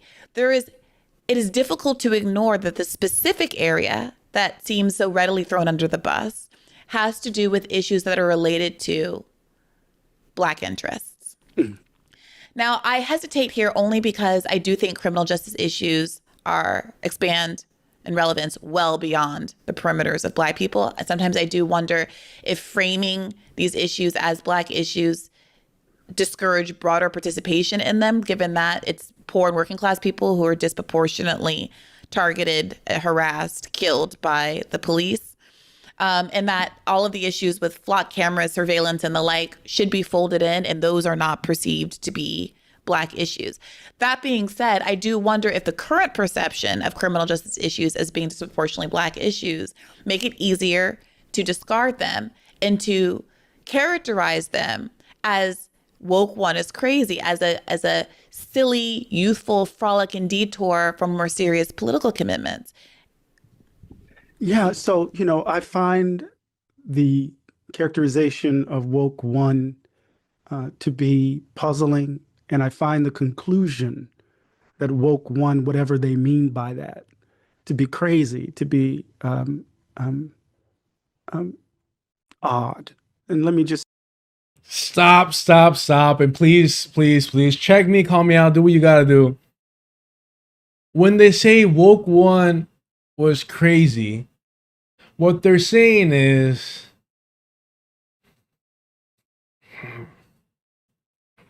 let me tiptoe around it.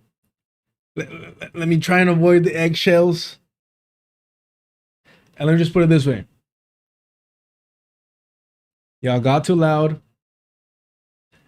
Y'all got too angry. Y'all got too restless. Y'all got too demanding.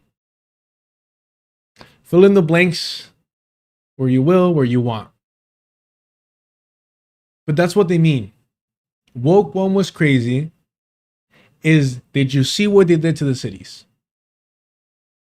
Did you see how they wouldn't accept our performative fucking performances? I guess all performances are performative, right? Our performative actions. It wasn't enough. It wasn't sufficient.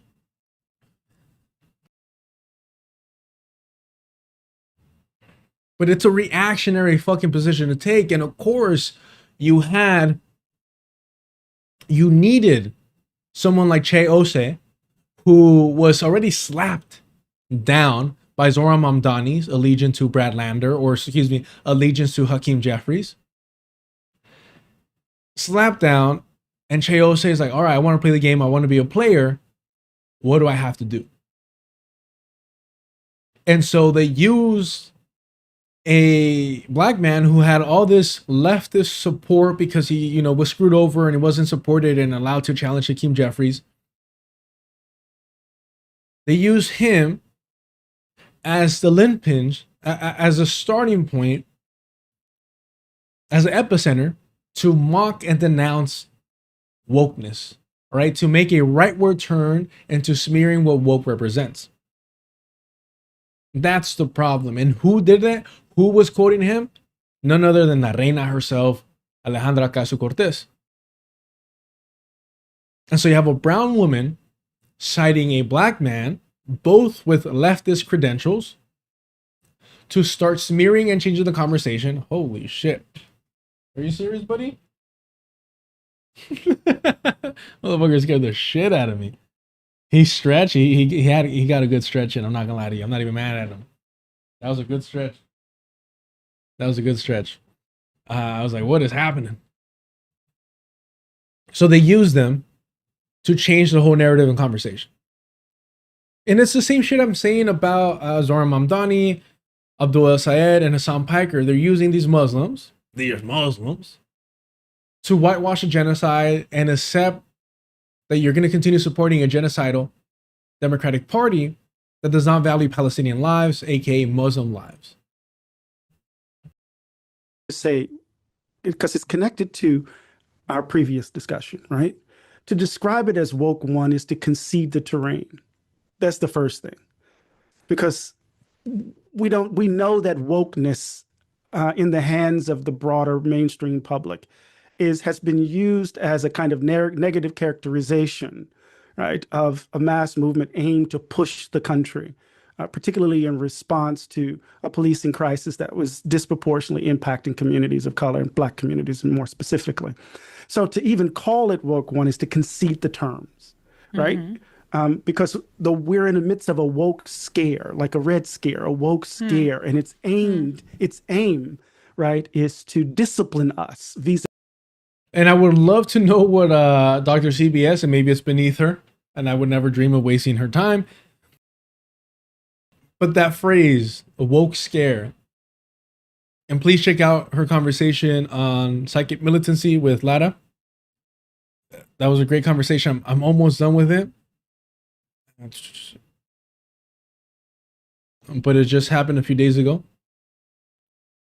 See, it says that I'm done with it. It's just one of those things where you're like so close to finishing it that for whatever reason, YouTube just shows it that you're finished. I think I have like 20 minutes left.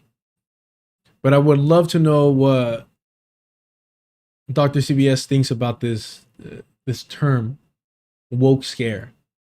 Because fundamentally, you know, the Red Scare, and if you want to go ahead and use this woke scare thing, it's rooted in anti-Blackness and concern for Black people mobilizing and demanding, you know, political change.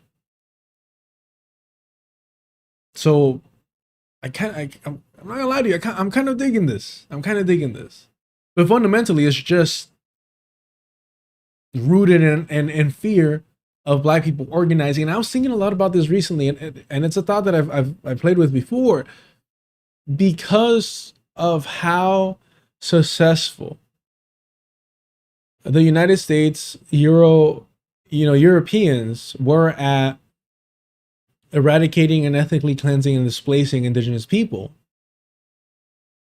And because of the numerical threat and proximity to New Africans, they became the primary concern for the colonizer, not the indigenous population, right? Not the indigenous population after a certain point. And so the Red Scare, the woke scare, what have you, all it is the constant fear of the Black community organizing and posing a real threat that usually would be a concern of the indigenous population. But because of how successful the Settler Colonial Project has been, that is not the primary, the indigenous population is not the primary concern of the Settler Colonial Project. It is the enslaved Africans that was used as an expendable labor force, right? And that's what you see in the Zionist project. They were limiting, obviously not enslaved people, but exploited workers, quote unquote, immigrants that they were bringing in, like from the Philippines and other areas. And some Zionists actually oppose that, and they want to stick to the labor Zionist approach of like, no, we had to do it for ourselves because we don't want to put ourselves in a predicament where we might be successful in subduing the indigenous population, but then we have this labor force, right, the way they view it, threatening us and trying to get a piece of our pie.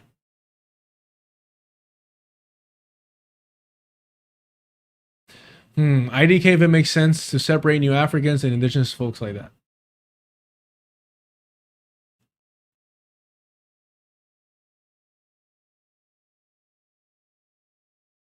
I'm not even trying to be rude right now. Is your criticism at how I'm separating them? Or because they're two different groups of people. One is indigenous to the area, and the other isn't. Neither are colonizers, because one was kidnapped. One was an indigenous people kidnapped from their home, from their region, and forced into chattel slavery.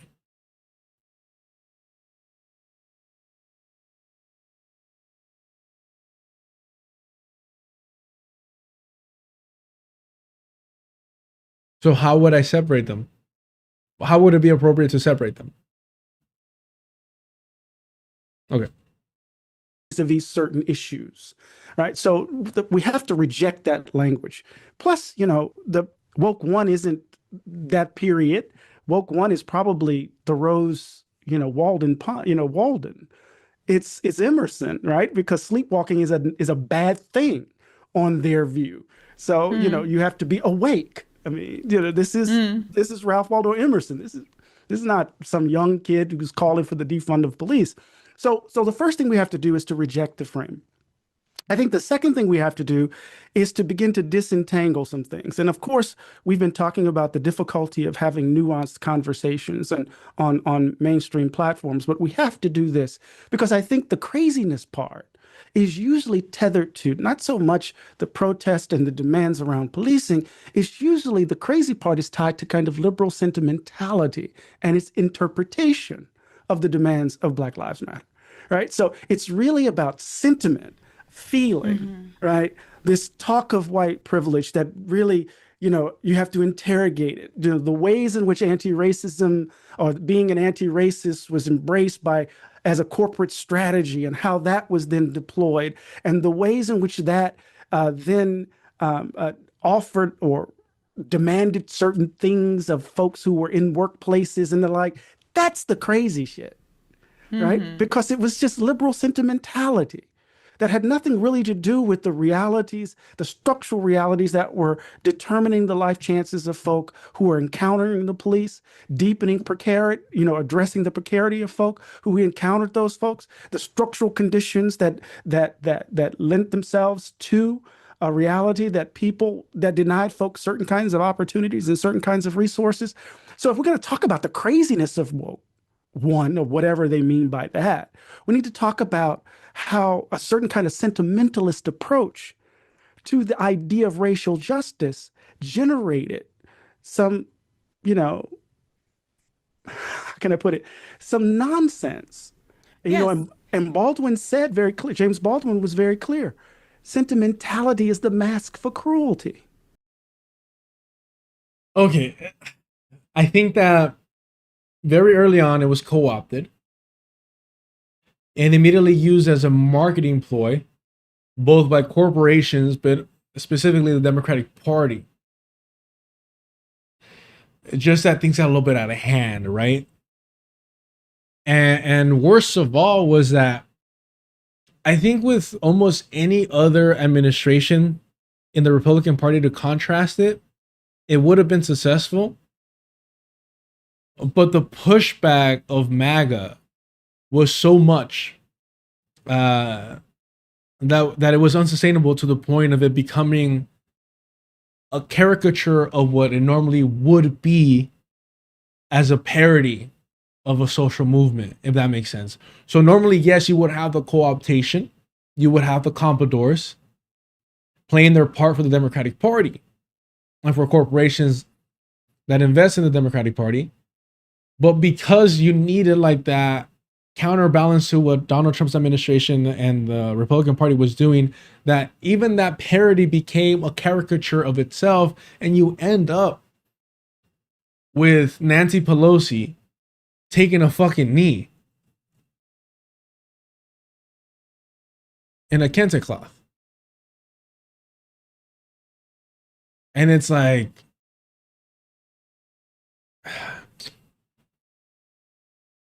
you know what I mean? It's just perfection. This is art. I don't know what to tell you. This should be framed. This should be in a museum.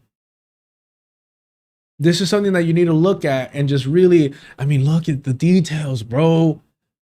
She's got the chin mask. She's got the chin mask. She doesn't even have it on properly because she wants you to see her. She doesn't want to risk you thinking that this is another Karen. I don't know. To me, this is art. This is perfection. We're just so fortunate. I don't know what to think of. Gio, thank you for the gifted subs. I appreciate it, brother. Appreciate it. I don't know. To me, it's just, I mean, come on, man. Look at this. Statue in the background. I mean, it's just, man, this is fucked up in so many ways. Yeah, man. Appreciate it, Gio. Thank you so much.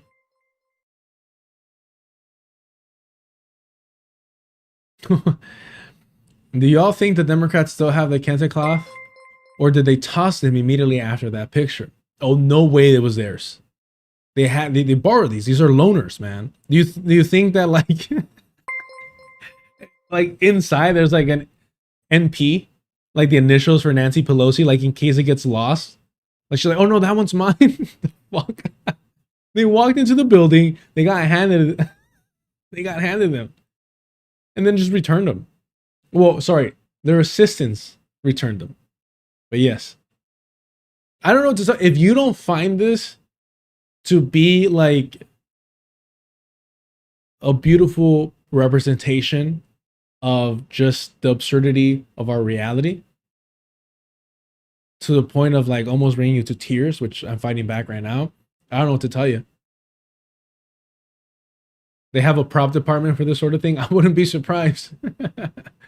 Yeah.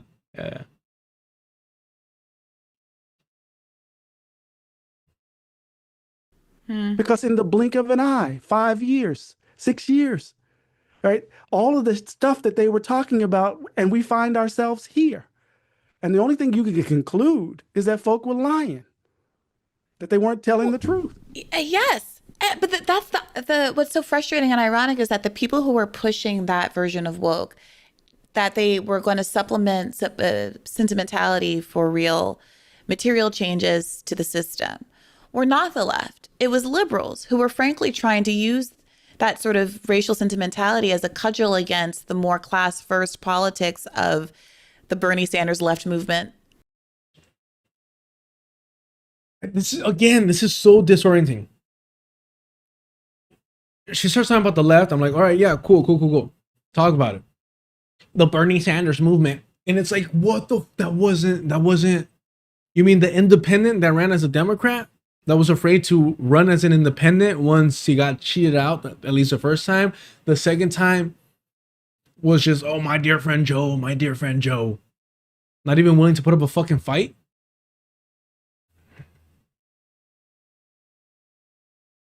It's just like, bro, like break away from that. They don't fuck with you anymore. They haven't been fucking with you forever. And I think now it finally like clicked. Brianna Joy Gray, I don't know, maybe the numbers came back. I don't know what's going on. And she's like, all right, let me make this pivot. But stop holding on to it. Guess what?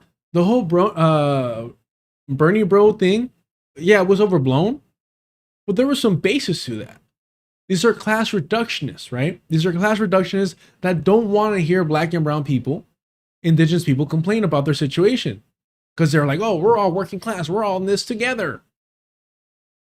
A high tide raises all boats, or whatever the fuck they think, right? They want the new fucking deal, and they're cool if it excludes black people again. Because they think if they're all right, we're all going to be all right. Because all they care about is themselves. All they care about is themselves. At the time, in 2020, obviously coming off the end of Bernie's second presidential campaign.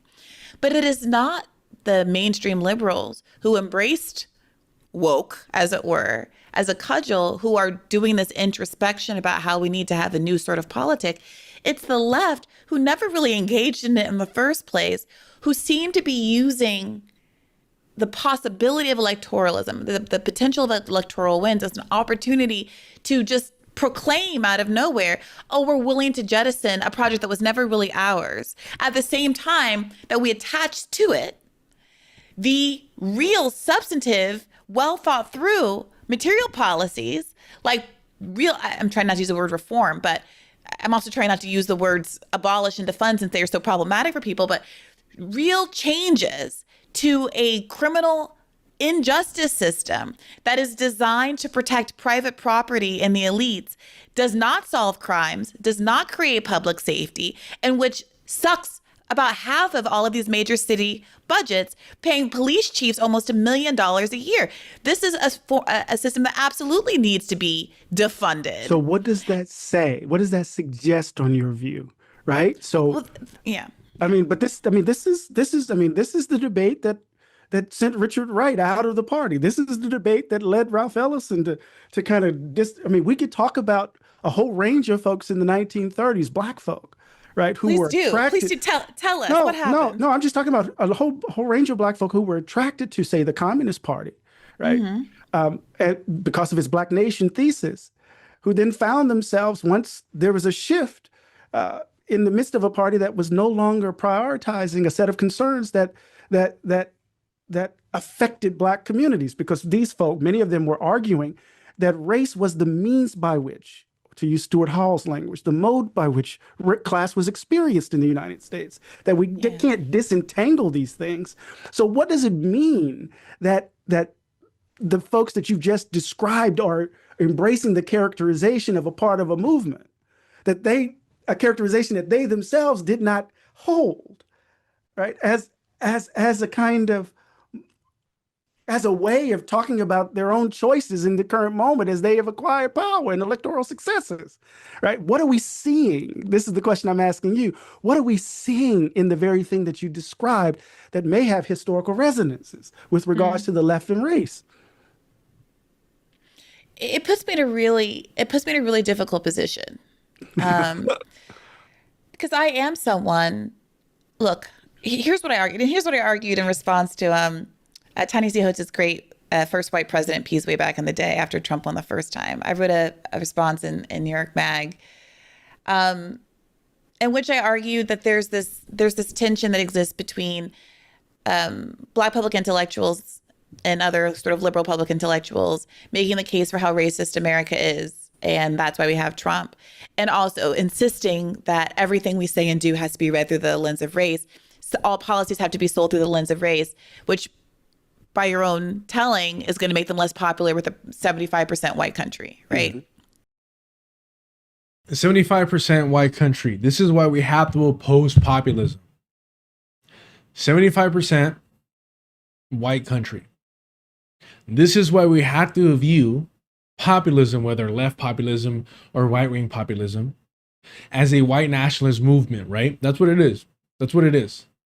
It's meant to cater to the majority. It's meant to cater to the colonizer. Do not fall for it. Everything that they're pitching, mind you, it's rooted and based in nothing, but everything that they're pitching sounds fucking great. But I mean, it's just a mirage. It's a fucking facade to make white people more comfortable and to make them believe into the system again. And that's not a sustainable way to go. And that, as someone who believes that a populist economic program is necessary, disproportionately and most necessary for historically marginalized groups, that we should be smart about how we're selling these programs, and that a kind of Bernie style approach that really centers the class is the right one. And given basically my entry into the public sphere as a journalist, how can she still think it's the right one? How can she still think it's the right one? The reason the Democratic Party still has the black vote in a chokehold demonstrates how it is not the right fucking move to solely focus on a class first approach. It isn't. Now, if all you're using to validate that position is a fucking caricature of an ally that the Democratic Party pushes in the forefront, sure, it should get better results than that. But the issue is that you have Commodore sellouts, collaborators within the Democratic Party that are going to help smooth out the fucking edges.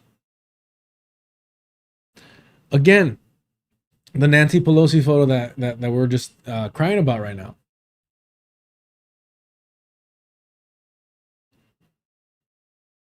It's not just about Nancy Pelosi. It's about who you get them around to help them sell this. And again, the comedy, man, the comedy. The only ones without a mask is Chuck Schumer, the Zionist, and then Nancy has it on the chin. Beautiful, beautiful. Couldn't ask for something better.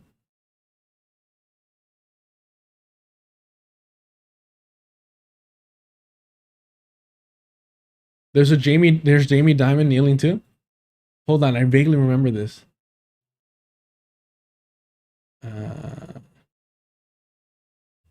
Oh man, that's right. All right, well, I'm definitely opening a Chase bank account. Nice.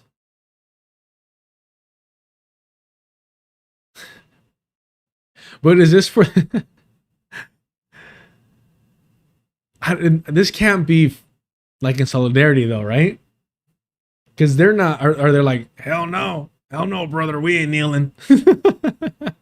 There's no way this is for that, right? Or is there another one? Jesus, bro.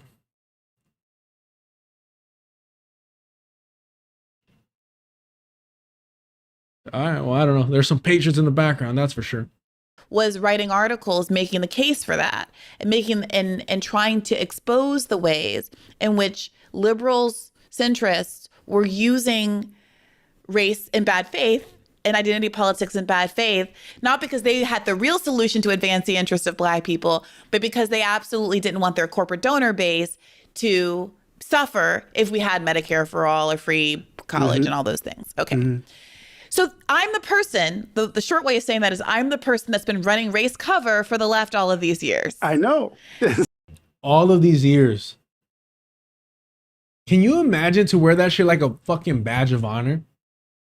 I'm the person that's been using my identity,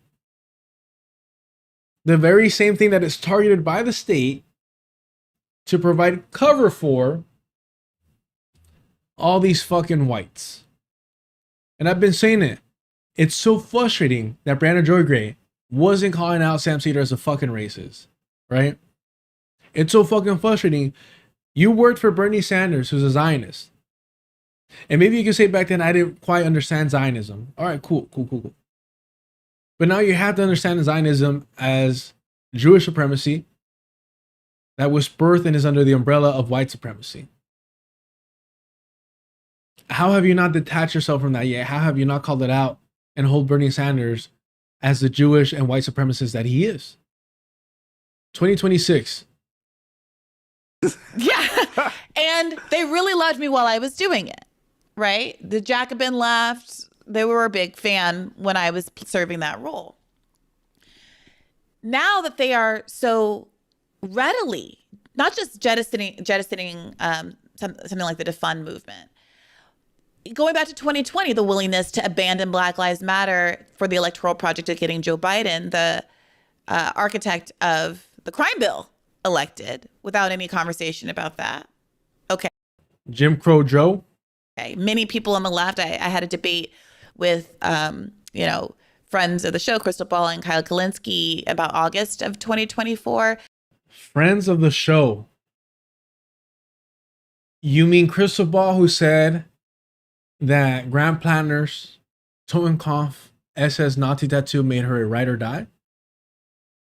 Kyle Kalinske, who we just saw, uses the N-word freely.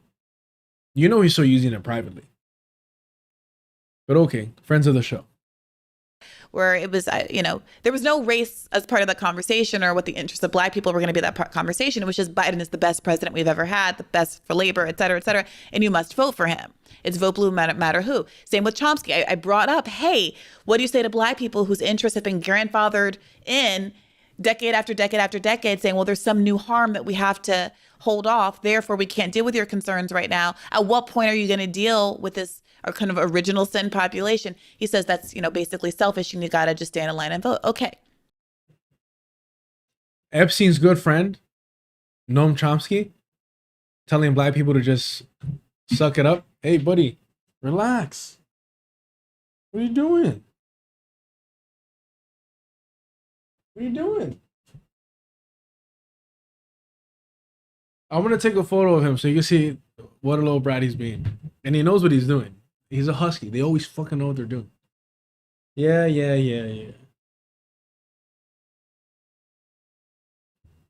I'll post it on the Discord. No fucks, bro. Absolutely no fucks. Hold on. Let me move this. Somehow, I guess. I don't know. Shit. Fucked up. Yeah. Oh, shoot.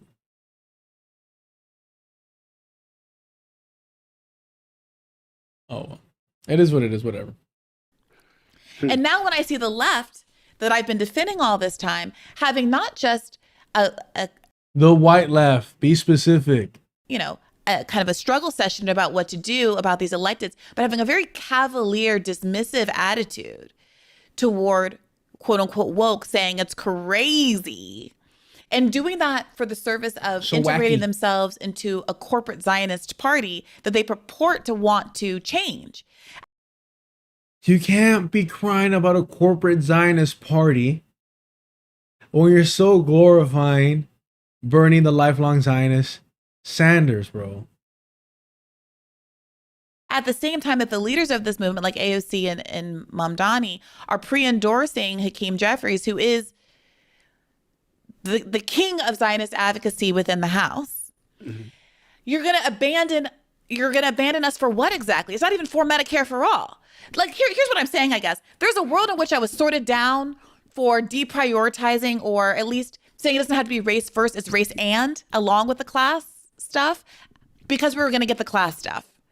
But that's why they fucked with you, bro.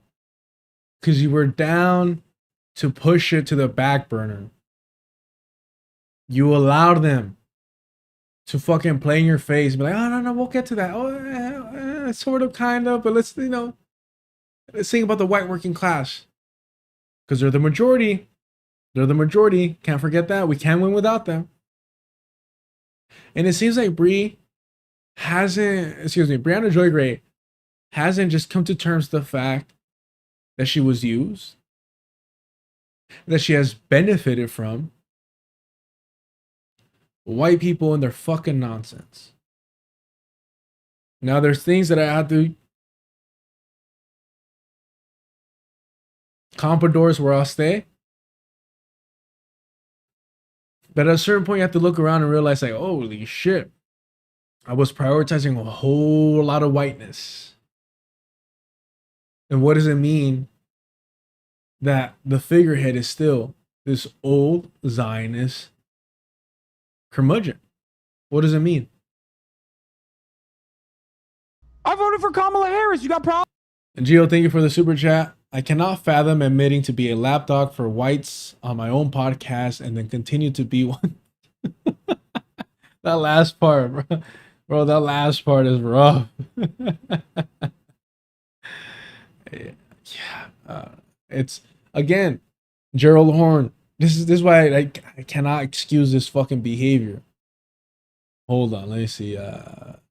Bad faith, Gerald Horn. Dr. Gerald Horn, excuse me. I'm so glad. That's fine. A huge upgrade on the lighting there.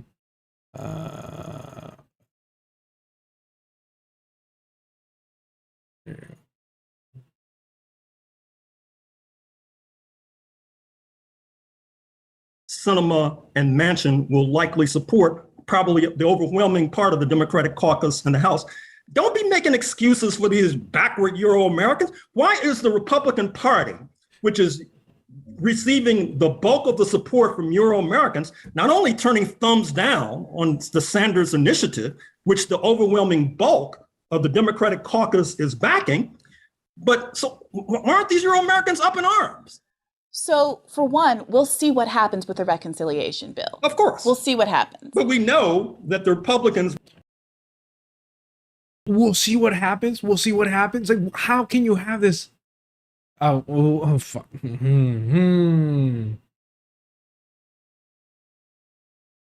Will not a one will vote for it, and most likely none will suffer any electoral consequences as a result. It's also true that we are in the middle of a once-in-a-generation economic crisis and global pandemic that's killed millions of people. We're approaching 700,000 Americans dead. And the economy completely shut down last year. And these bills, the spending that we're seeing... That's mainly what I want to look at.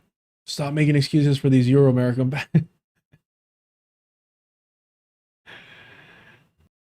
But most of the Democratic caucus is three. So this is the corporate party. Argue terms that are curiously and conspicuously absent from the ordinary vocabulary of many of our friends on the left.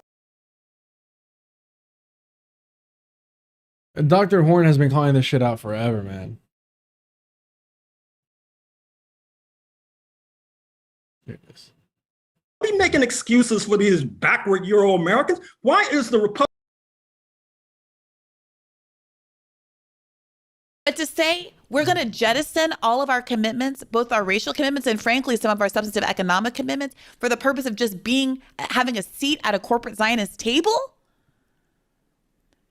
that's a no. That's a hard non-starter. That's a hard no. So then one has to ask you the question, and I know you're the interviewer, not me, but one has to ask the question, then what?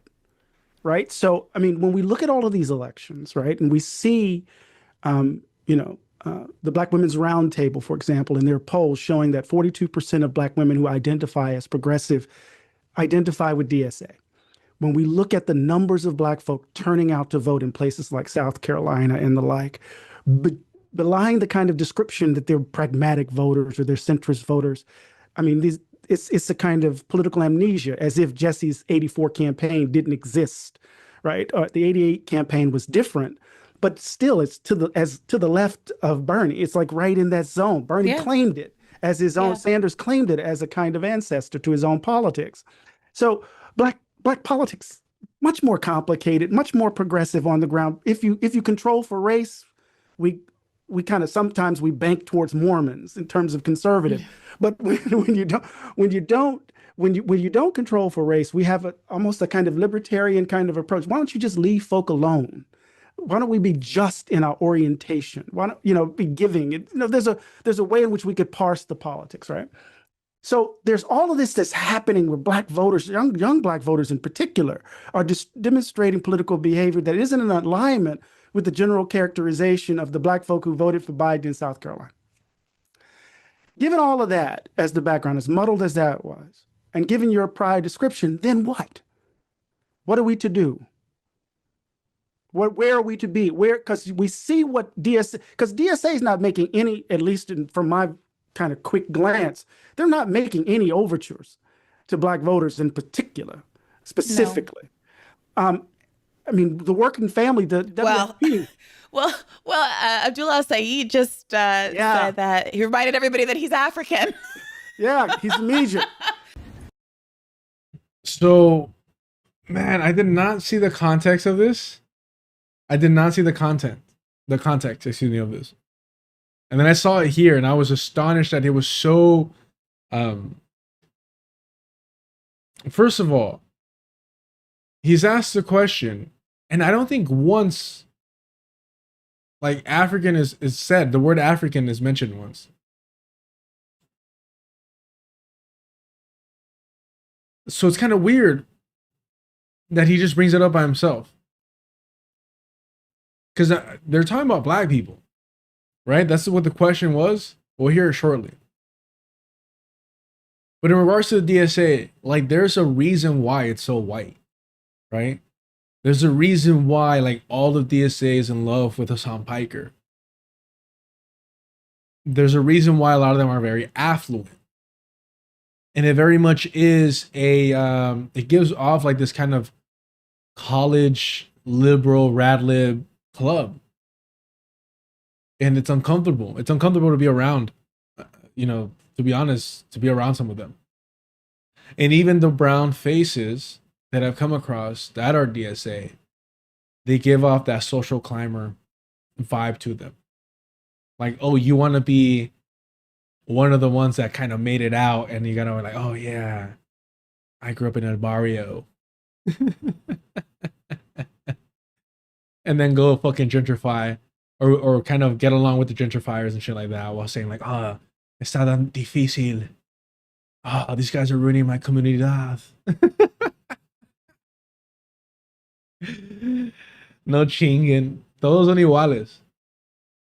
You get a vibe, you get a sense of them, como que le gustan andar con los güeros demasiado. Y cuando se enojan o se aferran, como que no da. Como que les falta algo. Como que el rencor que tienen no es suficiente.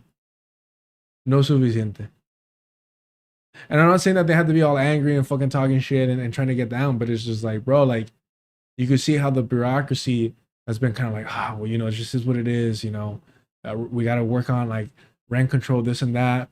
And it's like, yeah, but do you fuck with them? But do you fuck with them? Do you fucking hang out with them? Do you go to fucking hot yoga with them? Do you fucking get along with them at the cafes and shit? Esa es la pregunta, güey. Porque ahí andan de amiguitos. Porque te sientes más a gusto con los pinches niños ricos, güeros, los gabachos, que un cabrón. Un cabrón que te asuste. I mean, why don't you just make it just happen there? The guy saying you're an Arab, you don't care about black folks. You know, I hate to say this, but I continue to hear it from older black folks, people like some of Denzel's colleagues telling me that they're uncommitted for you. You know, there's been a... Literally says black folk. Literally says black folk. So why the fuck is he bringing up Africa? He's talking about black people. Don't pull this whole we're all from Africa shit, man. Effort, I think, to divide people against each other. And unfortunately, you see that the consequence of that. To tell us that some group or another group have to be counterposed because there's not enough for all of us. I am Arab. I'm also African. My family immigrated to this country from Egypt. Shit. What's up with me? And picking mods that are just gonna roast the shit out of me. Claudia says, LOL, yes, FBA King. I don't know, but I'm pretty sure he's first generation immigrant. These Arab invaders did not help build this country. Let me tell you. Where were you? No, okay. Hold on. Hold it. Let's pull back. Not my Africa. I'm proud of my African heritage. So apparently that's... You and me both, brother. You and me both. I think... Okay, Elon Musk. Exactly. What the fuck? And again, this isn't to say that, like, of course Egyptians are Africans. But we weren't talking. Nobody. The question was not about Africans. It was not. It was about real, true, red-blooded Americans that have been here since the foundation before the country. Tariq, call me, brother. We got to get some work.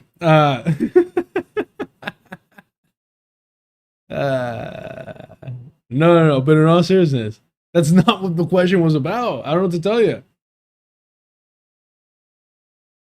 That's something we're supposed to. Somebody needs to get in there and say, we got to get you some more talking points with regards to Oh this. boy. Right? So what do we do?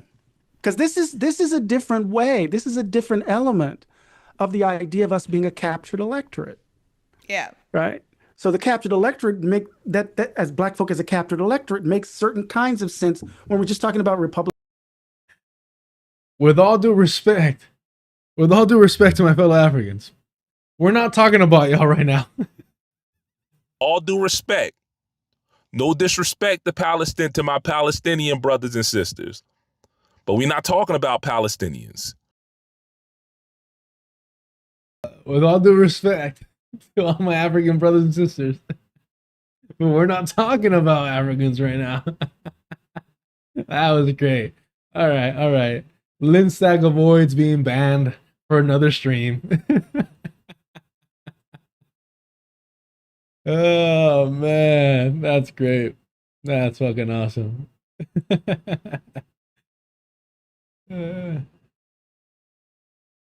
Fuck, man.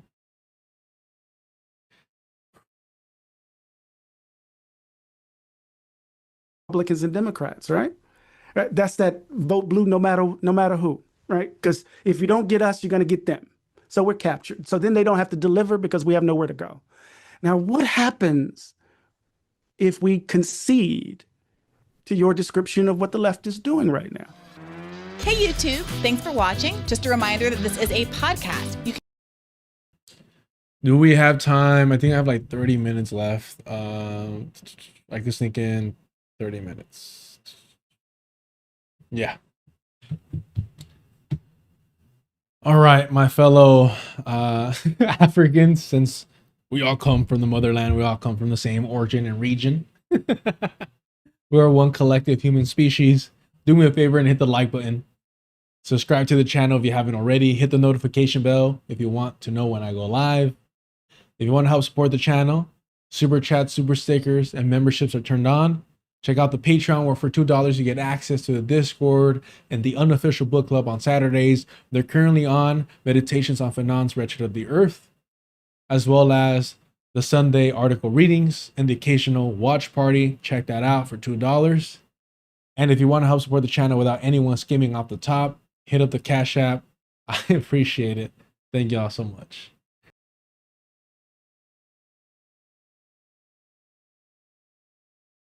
Do we finally have time for this? I think I have like 30 minutes. Yeah, we'll read some of this. We'll just knock this out. I wanted to read it yesterday, and I think y'all made fun of my reading disabilities. Y'all humbled me real fucking quick.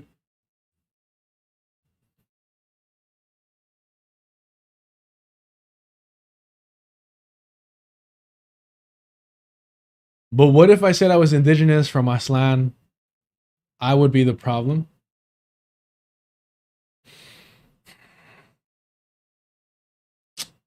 I would have to see the Virgin Mary tattoo, first of all. And what else? What other criteria? I would have to say you would have to tell me what your favorite raspado is. And then we could then we could talk.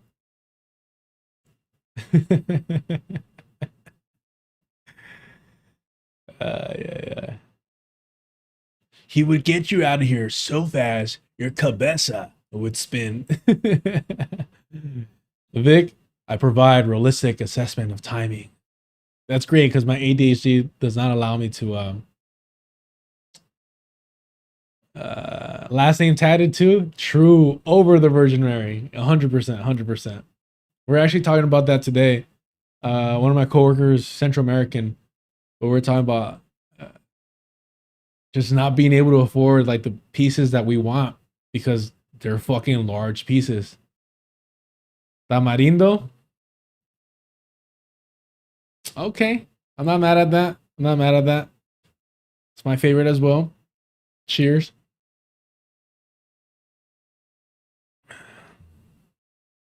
We'll consider you in the next Chicano convention. We'll see. We'll see.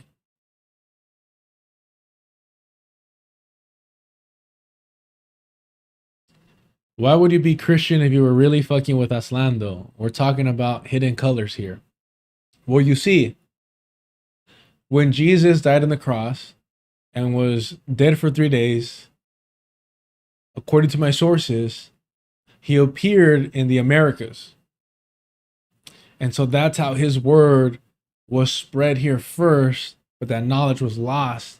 And thanks to a great man named John Smith, his word was written in golden tablets and hidden.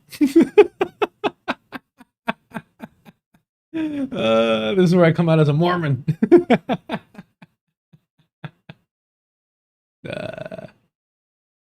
No, you know, you women, there's not a lot of qualifications. It just, the qualifications depend on pigmentation. and we're singing to the spirit of Chicanismo. Yeah. All right. Let's go. We'll read. I got like 20 minutes. We'll knock out what we can here. When the left distanced itself from Black Lives Matter, far-right policies win. Is this more of a Q&A thing? Oh, it was. Yeah. I don't really like reading interviews. Huh. Okay. I don't like reading interviews. Yeah. Cabrona. All right. I got you.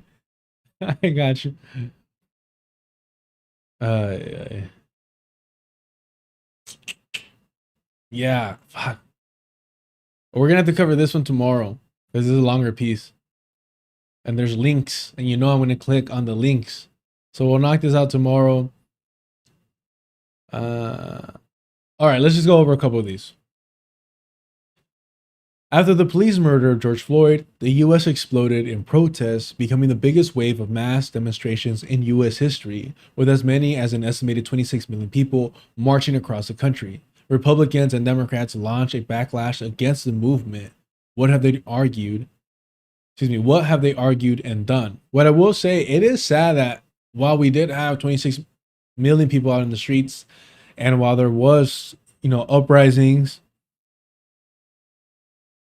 I think in other countries, 26 million people out in the streets, you shut down the fucking economy. But because co-optation was so efficient and so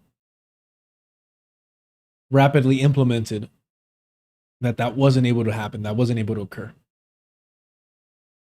It's important to underscore that it's not just Republicans behind the backlash.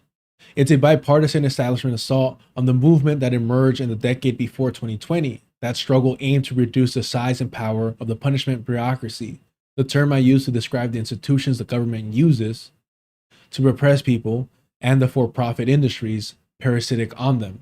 I love that, parasitic on them, right? Because again, too often, like Nixon, they try to paint it as the main culprit. That bureaucracy's role is to control and manage inequality, targeting the most oppressed in our society, from poor people to people of color to people with disabilities and immigrants. And Alex, shout out to that for always, being considerate of how people with disabilities are just, eugenics is very much alive, very much alive. It also represses the peoples involved in social movements that struggle for a more equal society in order to prevent those movements from achieving popular power. Both parties denounce social movements' demand to decrease investment in the bureaucracies of repression and increase investment in systems of care. They used three main tactics. First, they whipped up a frenzy over retail theft and street crimes, harms mainly associated in the public imagination with poor and marginalized people. A lot of this was not founded in facts. For instance, the supposed epidemic of shoplifting turned out to be a lie. It wasn't going up nationally at all. They use this fiction to deflect attention from the crimes perpetrated by police, prison guards, bankers, pharmaceutical executives, tax evaders, polluters, and health insurance companies. These cause far more death, injury, and harm to our safety than crimes committed by poor people. Yeah, but those, I mean, that's capitalism. That's what you need to fucking crack a few eggs to make an omelet. For example, FBI figures for all property crimes combined in the United States are dwarfed by estimates of corporate wage theft. But they work hard for that money. Second, as discussed at length in propaganda, they claim that crimes committed by marginalized people are increasing across the country. This fear-mongering tricked lots of people into thinking that crime is going up. It's actually plummeted to historic lows. How embarrassing. There's a whole lot of posers out there in this chat that aren't doing their part in the 5-finger discount department. No, we condemn all that. Corporations need their profits. Do not get in the way. Third, liberal and conservative pundits in media claim that the only solution to their manufactured lie of increasing crime is more investment in the punishment bureaucracy. So dozens of cities expanded budgets for police and prisons each year since the killing of George Floyd. Trump in particular has dramatically increased funding of the surveillance state and has employed its institutions like the National Guard, Immigration and Customs Enforcement, and Customs and Border Patrol to collaborate with the police in cities after city to crush marginalized people and political opposition. No, that can't be true. No. Hassan Piker and Sam Cedar told me that the National Guard was going to protect us from ICE. How can that be? Well, the local police, but the local police was supposed to enforce the law that ICE was breaking. How is that possible? Fucking pathetic, bro. Absolutely pathetic. All right. We're going to start wrapping up here. We'll just knock out this last section. How do these two parties carry out the same project in different ways? Republicans deploy one set of arguments, experts, and myths to make their case on outlets like Fox News. They use racist, jingoistic, and misogynistic propaganda. Fuck, that's what I do here. That demonizes oppressed people like immigrants, Muslims, poor people, the unhoused, and those with disabilities. They make a straightforward authoritarian case that some people must dominate others. And that's why they glorify fucking Bukele. Because that's so easy to see for many liberals, I focus on exposing the Democrats and their liberal establishment proponents. Sounds like a fucking record to me. Sounds like a record to me. Oh, it seems like you prefer Donald Trump. They use their own set of arguments, experts, and myths in outlets like the New York Times, The Atlantic, and NPR. Fuck, I'm subscribed to all those. To make the case for the punishment bureaucracy to professional class elites, to make them feel better about themselves, about being oppressors. Take the example of body cameras. The Democrats and liberal media offered them to make police more accountable after their 2014 murder of Michael Brown in Ferguson, Missouri. That was shocking. Previously, the police prosecutors and the surveillance industry had been clamoring to get body cameras, but they had failed to convince liberal city governments to invest billions of dollars in what would be the greatest expansion of police surveillance in history. Prosecutors and police wanted cameras to collect evidence, to coerce guilty pleas from people, to make the unprecedented assembly line of millions of arrests and profitable fees more quickly. Literally advocating for fucking Big Brother everywhere. Moving, walking vlog cameras. They also wanted the cameras for surveillance. They wanted every cop in the US to have a camera that they can control. They control the angle, when it's turned on, how its video is edited, and when it's released. They wanted to be able to release a video right away when it served their interest, or they wanted to be able to withhold it for years when it didn't, like Raheem Emanuel did in the case Rocky, whoa. Sorry, bro. Like Rahm Emanuel did in the case of the police murder of Laquan McDonald in Chicago. I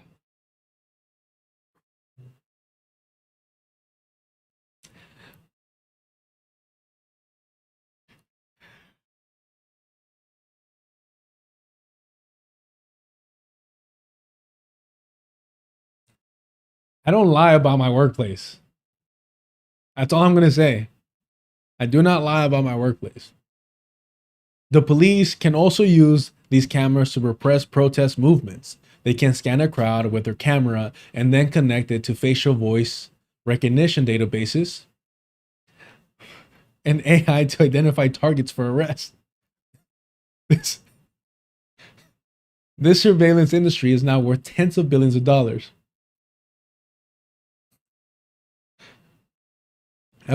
Come on, this is serious. After the killing of Michael Brown in Ferguson, the surveillance industry pitched body cameras to Democrats as a tool of accountability and transparency.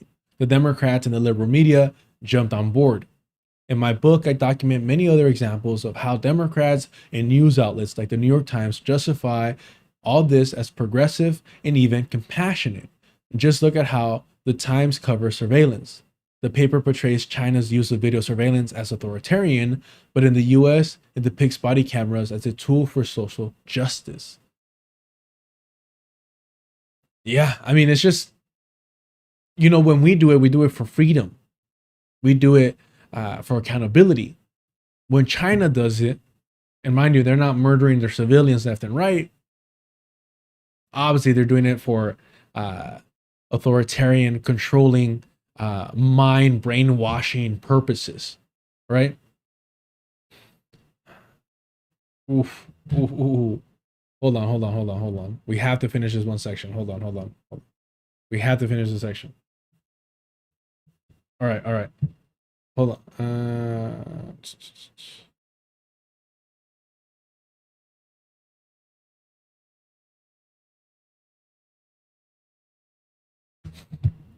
We had to knock this out.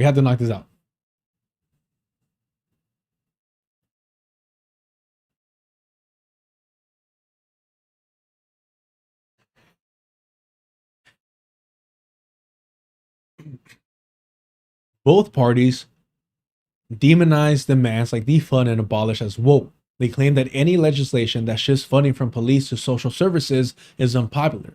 What is wrong with their argument? First of all, the truth is that proposals to redirect money from police to care services are among the most consistently popular in modern American history. Over the last 37 years, Gallup has asked people in so many words, what is your preferred approach to crime and public safety? Do you want to invest in policing and prisons, or do you want to invest in social services, education, healthcare, housing, and similar programs? Every time, a supermajority of people say they want to invest in such programs over the punishment bureaucracy. But the media reports the exact opposite. How do they get away with it? They attach a label like defund, which both Republicans and Democrats demonize, and strip it of real content through superficial coverage, to popular policies to trick people into turning against substantive policies they support. Substantive.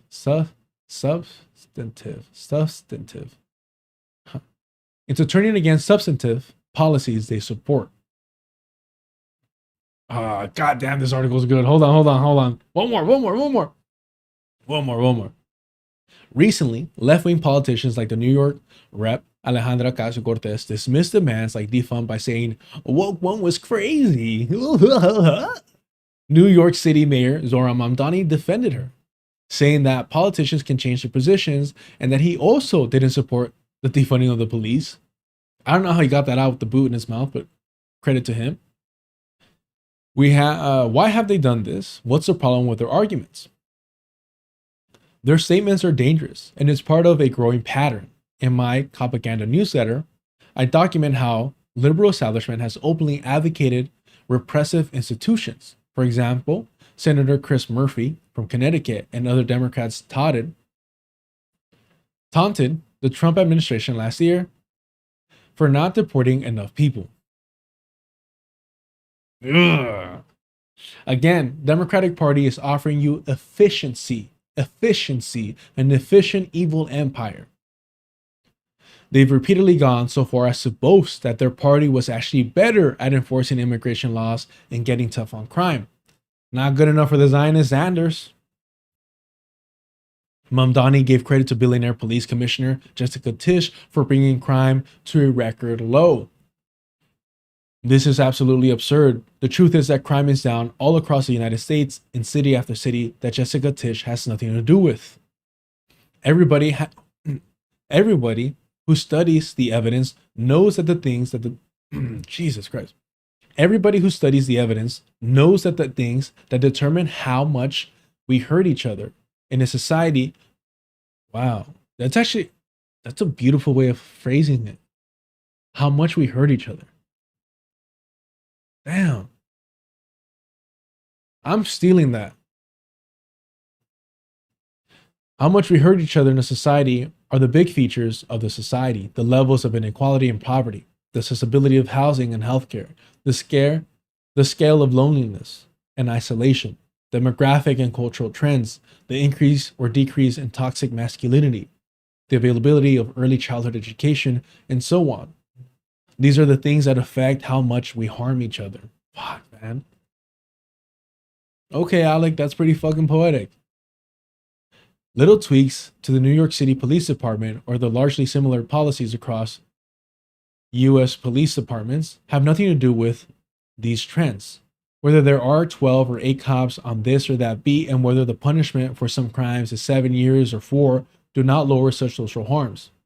As I explained in Propaganda, we get it, bro. We'll buy the book. With the deep discussions of the research, this has all been scientifically studied and documented. Incarceration is also crimogenic? Okay. It actually leads to more crime. Much of it done by cops and prison guards themselves, and such spending comes at the expense of social services. Our levels of incarceration actually decrease overall life expectancy by hundreds of millions of lives. Hundreds of millions of life years? Okay.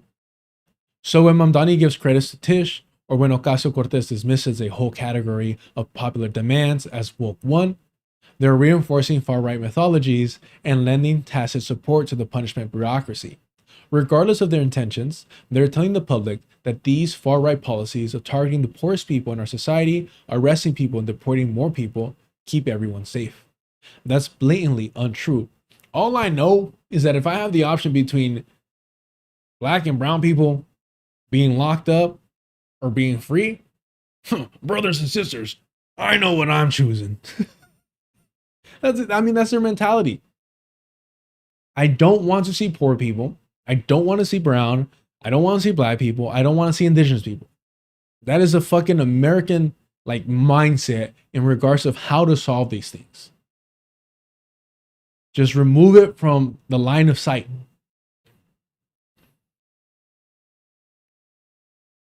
In doing so, they're making it harder for themselves to challenge the far right and punishment bureaucracy on anything. Mamdani boosted the credibility of Tisch by saying she was responsible for public safety. After that, it will be easier for her to force him to adopt to her authoritarian program or to have leverage against him. All right, stop. No, stop. We're not doing that. No, we're not doing that. No. All right, I'm stopping there because I'm going to get pissed. No, bro. They're working in collaboration. That's the reason they're doing this. This is the reason they're fucking doing this, man.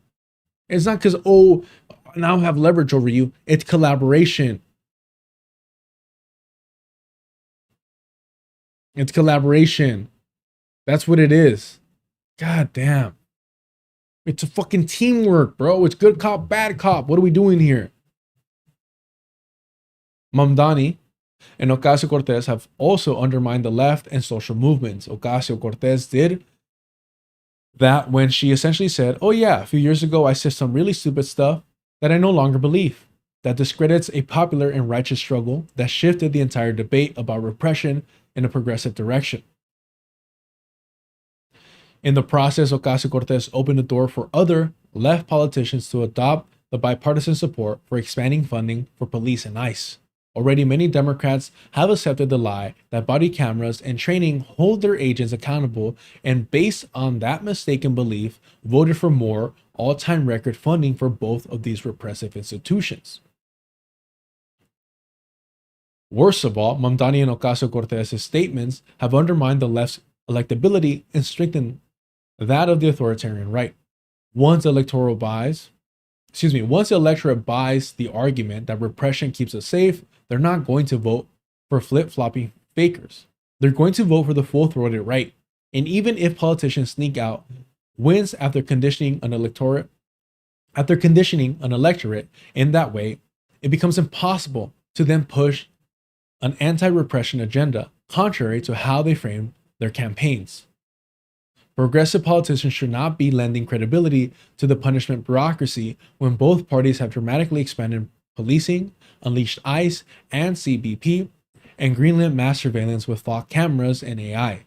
Instead, the progressives should expose how much government repression props up our society's growing inequalities. That'd be nice, but again, I don't like this. Is very naive, and I don't like it. It's actually pretty upsetting. I'm pretty fucking disappointed with this. I'm gonna have to hit up Renee to get Alex's info ASAP. No, I'm kidding. But this is very disappointing. What are we doing here? I didn't think that Alec was like a true believer like this. I didn't believe Alex was a true believer. Bro, stop with this fucking nonsense of like, oh, what are they doing? They're only undermining. Bro, what the fuck? They're liberals. This is what they're fucking supposed to do. This is what they've always done. This is why I have to see them as our enemies, because they're fucking collaborators with reactionaries.